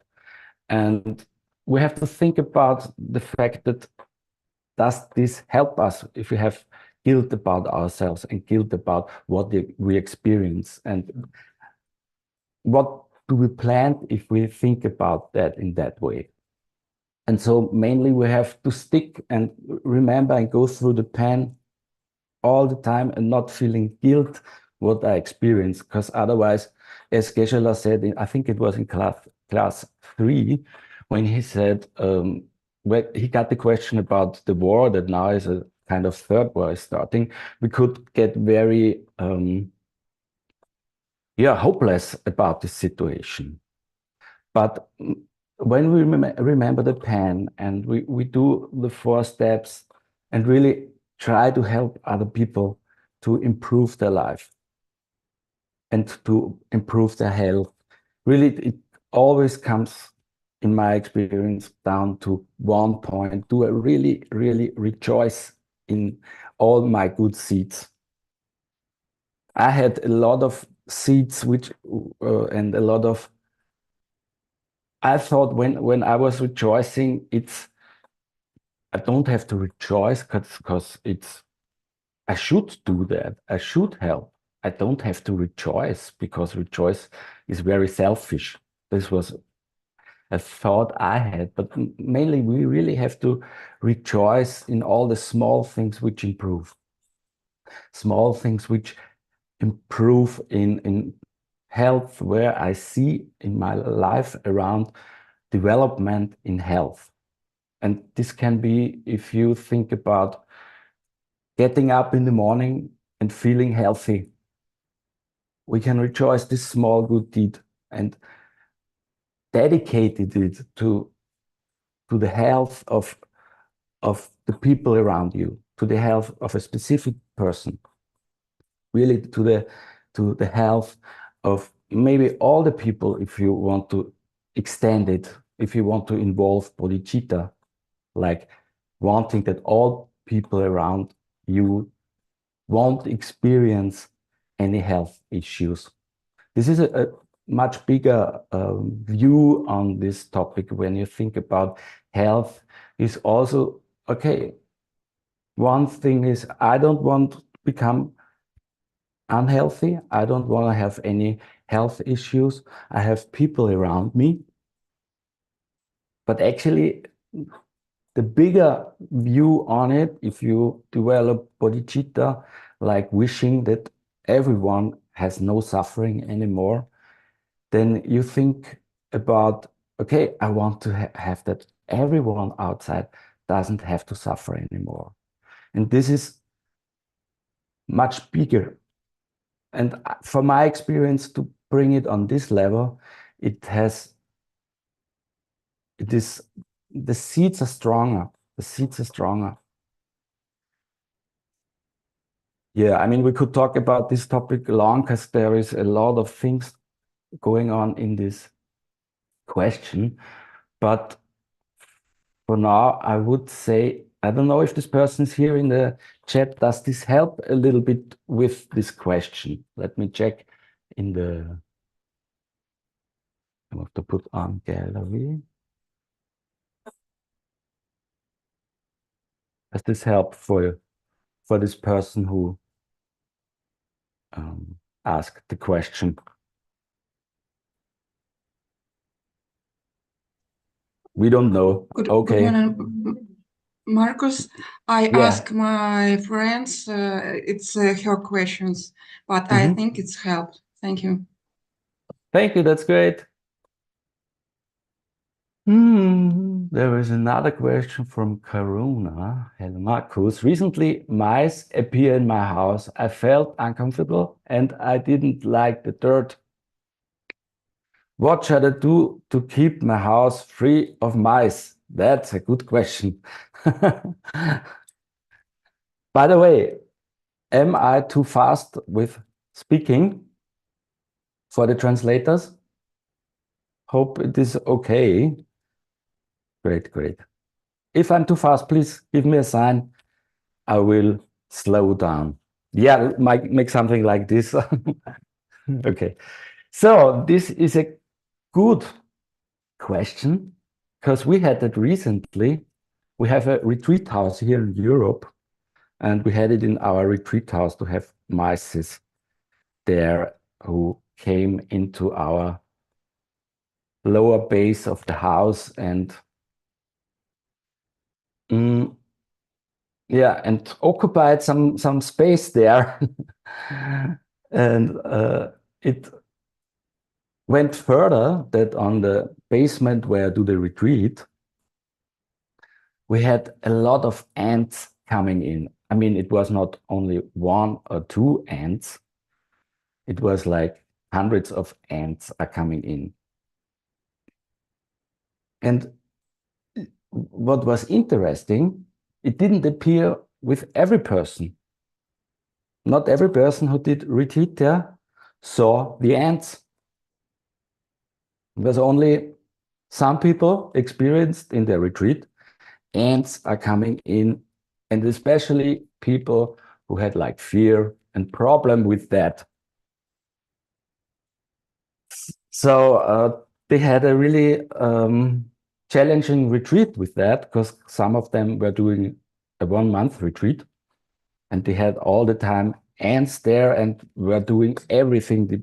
Like every hole they found, they put something inside to put it away, to not get them in. And there are a couple of layers for me inside that. And one layer is when you think of mice, they are coming inside your house, they occupying something, is for me to think, how did I respect other properties? How did I respect things from other people? How did I respect things in other houses? How did I respect things who didn't belong to me? And we also have to consider the fact that our seeds start slow and they grow. So that might be that the cause you planted wasn't that big, but now gives you the perception of mice are in the house. So the main thing is on the karmical level is to think about really be careful with the property of other people in a small amount for the next weeks, for the next month, as long as you have this problem. And be aware of the other properties, be careful about that, and not destroying things from others, not be like if you rent an apartment and you're on vacation, be really careful that you leave it back in a very proper and nice way. Maybe better as you came there and you plant the good seed instead of that.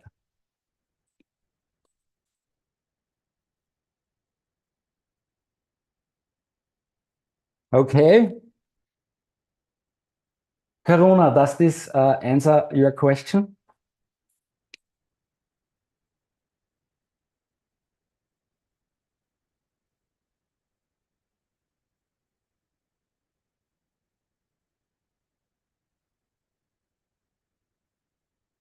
Is she here? Is she not here? She might not be here. Okay. Great. So the translators have, oh, they're very helpful. Thank you so much. I'm glad that this answer gives value to your system. Did you plant the seeds for relationships? If so, how are you planting them and keep them going? Thank you for this answer, Marcus. Great. Yeah, that's a really nice question. How do you plant seeds for relationship and how do you keep them going? I think I would like to come from the back door, meaning how do you keep a relationship going? If you have a good one, or if you have at least you have one, and we have always challenges with relationship, and then I will come back to the part of how do I plant. I think if you have, like, for me, I experienced, and this was my teacher told it to me, Lama Pita told me when I asked him this question, because he is my role model for having planted a really amazing relationship. And I mean, for sure, he did the 4 steps for planting his wonderful partner. But this is only the reason to get the partnership. It doesn't mean that you have a good partnership. And I asked him, yeah, I have a relationship. It feels sometimes good, sometimes it doesn't feel good. How can I improve it to bring it on a new level and keep the relationship going on, and in a good way, in an ecstatic way, in a very respectful way, in a lovely way. And it feels like a very with a relationship with all the qualities we want to have, or we wish we would have in the relationship. And he says to me, give the relationship, it's kind of the same as I talked before about bodhicitta, giving a higher purpose, meaning give your relationship a higher purpose. That could be like helping together other people, like doing volunteer work together in a small extent. Also, you could go together in a nursing home and visit an old person, taking time with them, doing the things together, and put the relationship for the value of other people. In the best case is you teach Dharma together, or you help each other with Dharma teachings, or supporting other students, or helping the other person if they does a Dharma talk. Yeah. So the main thing is for me to keep the relationship going further and going on, is really to bring the level of relationship to a higher purpose for all people around you, helping them. It doesn't mean that you have to teach all the time. It would be, I think, one of the perfect things I have my vision for, but mainly is to bring your relationship to the point where you really be of benefit with the relationship for other beings in a small way. Like you visit someone who wants to have time, who needs someone, or in another way, like helping other people to study. My wife and me, we have a meditation study group we do together every month, and we have other Dharma projects together where we help. So we try to be, as a couple, we try to be of benefit for people. This is the part of keeping the relationship going on. And it's also nice when you are in the Dharma business, you learn from each other. Everyone has another view on like emptiness, on all these different topics. And then when you discuss it together, then you have like the opportunity to learn from the other person. And this helps you also grow your knowledge. And it's also a seed you plant. Helping others to get to know the Dharma deeper also helps you to understand it much better. And I think to plant the seed for relationship is, on the one hand, really do a four-step plan. Okay, I want to have this and that and that and that relationship in general. And then I want to have this and that and that and that qualities.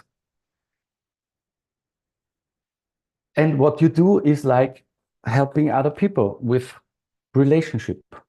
Find one person, helping her with relationship, getting a partner. That doesn't mean that this person really has to find a partner. It's mainly, if you're with this person, is to help this person. And this plants the seed for a relationship.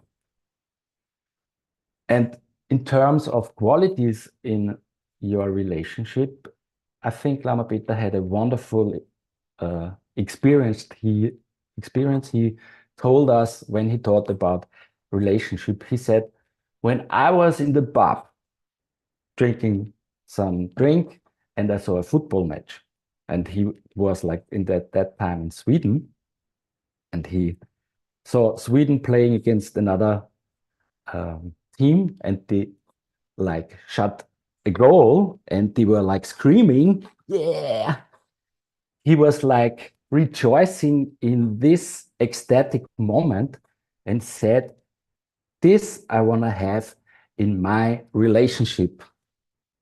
I dedicated this experience I already have and want to have in my relationship. So that means he was always looking for the qualities outside in his surrounding and rejoicing it to dedicate it to the relationship. So we have two plans when you want to plan a relationship, is the 4-step plan and the qualities you want to have in the relationship.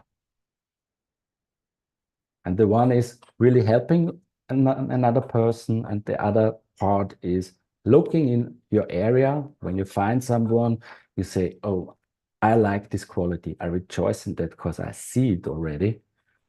And I want to have this quality in my relationship.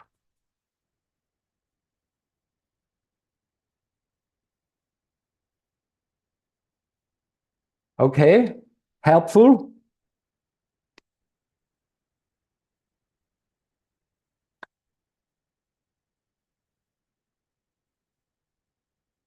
Thank you, Karuna.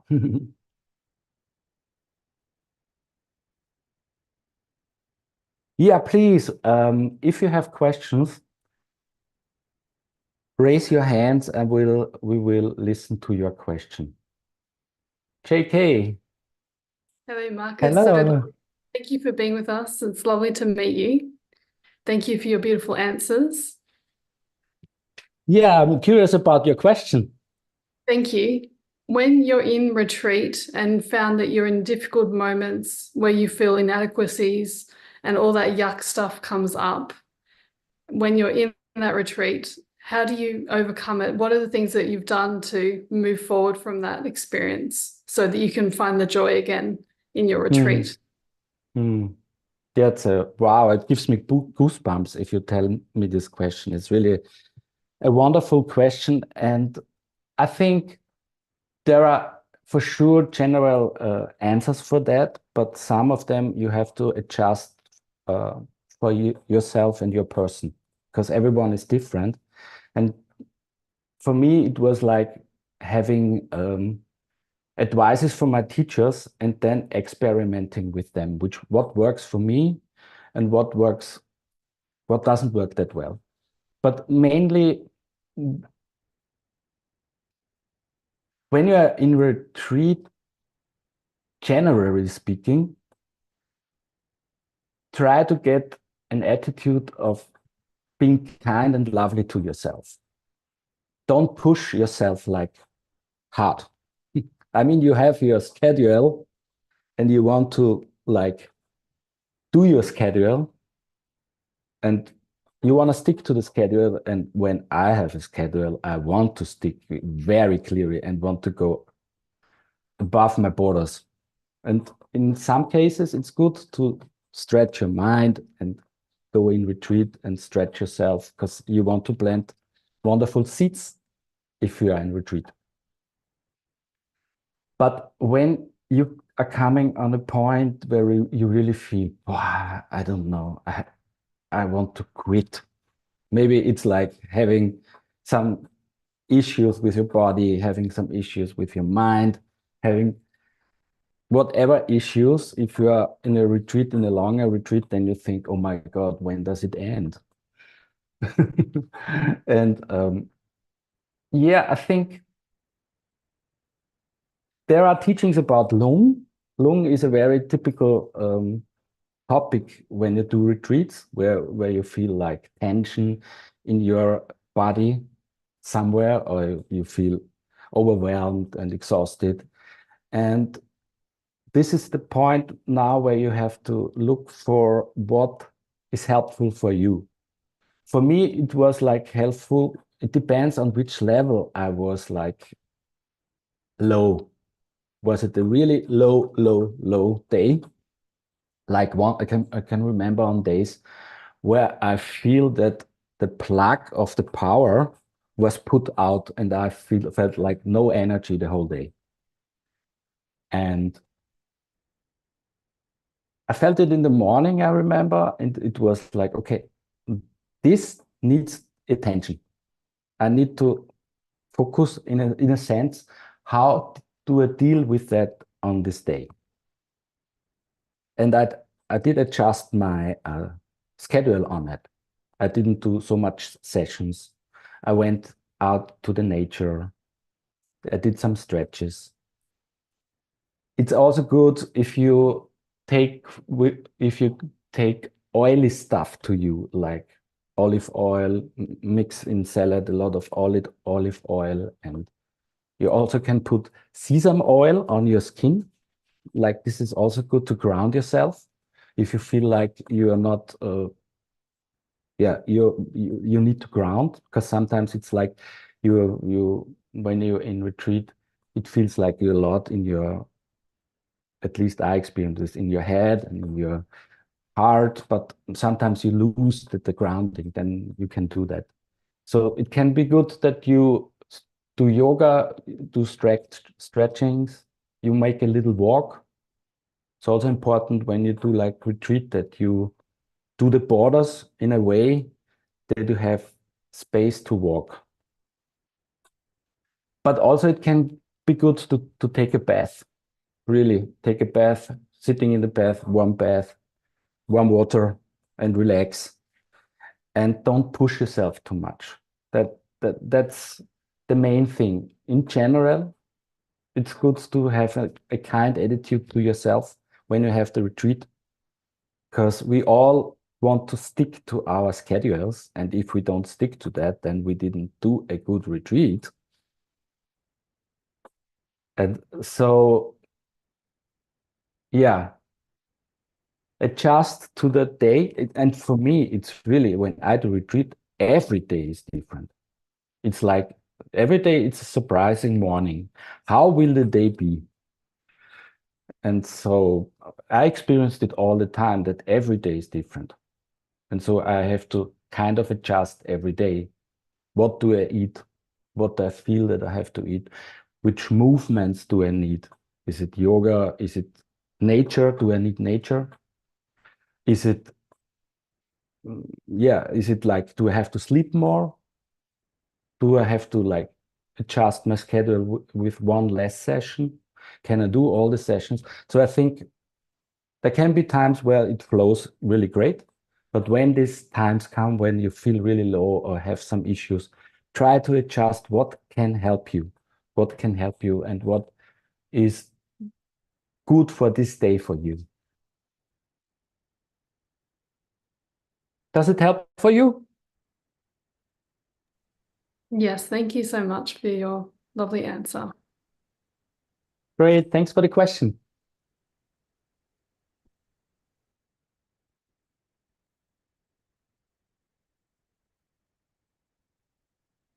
Yeah, who wants to ask another question?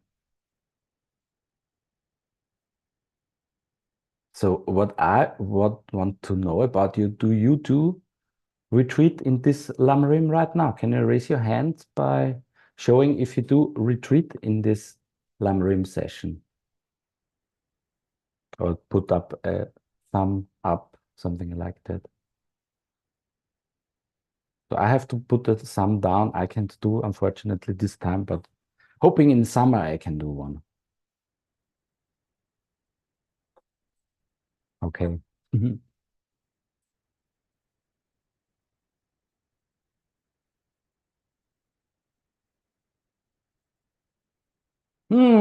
That's a good question. My partner has a cat allergy, and I really want to have a cat.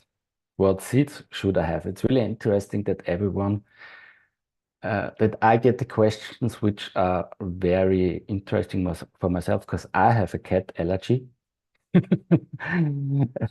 And my mom was having cats, and she had to put them away because I had one time a really hard allergy attack. And actually, I didn't never think about the allergy topic. I mean, what I did, let's put it that way. One thing is that I planted seeds for health And I really can say that I overcame allergy. So I don't have this problem, let's say 95% of my life anymore. So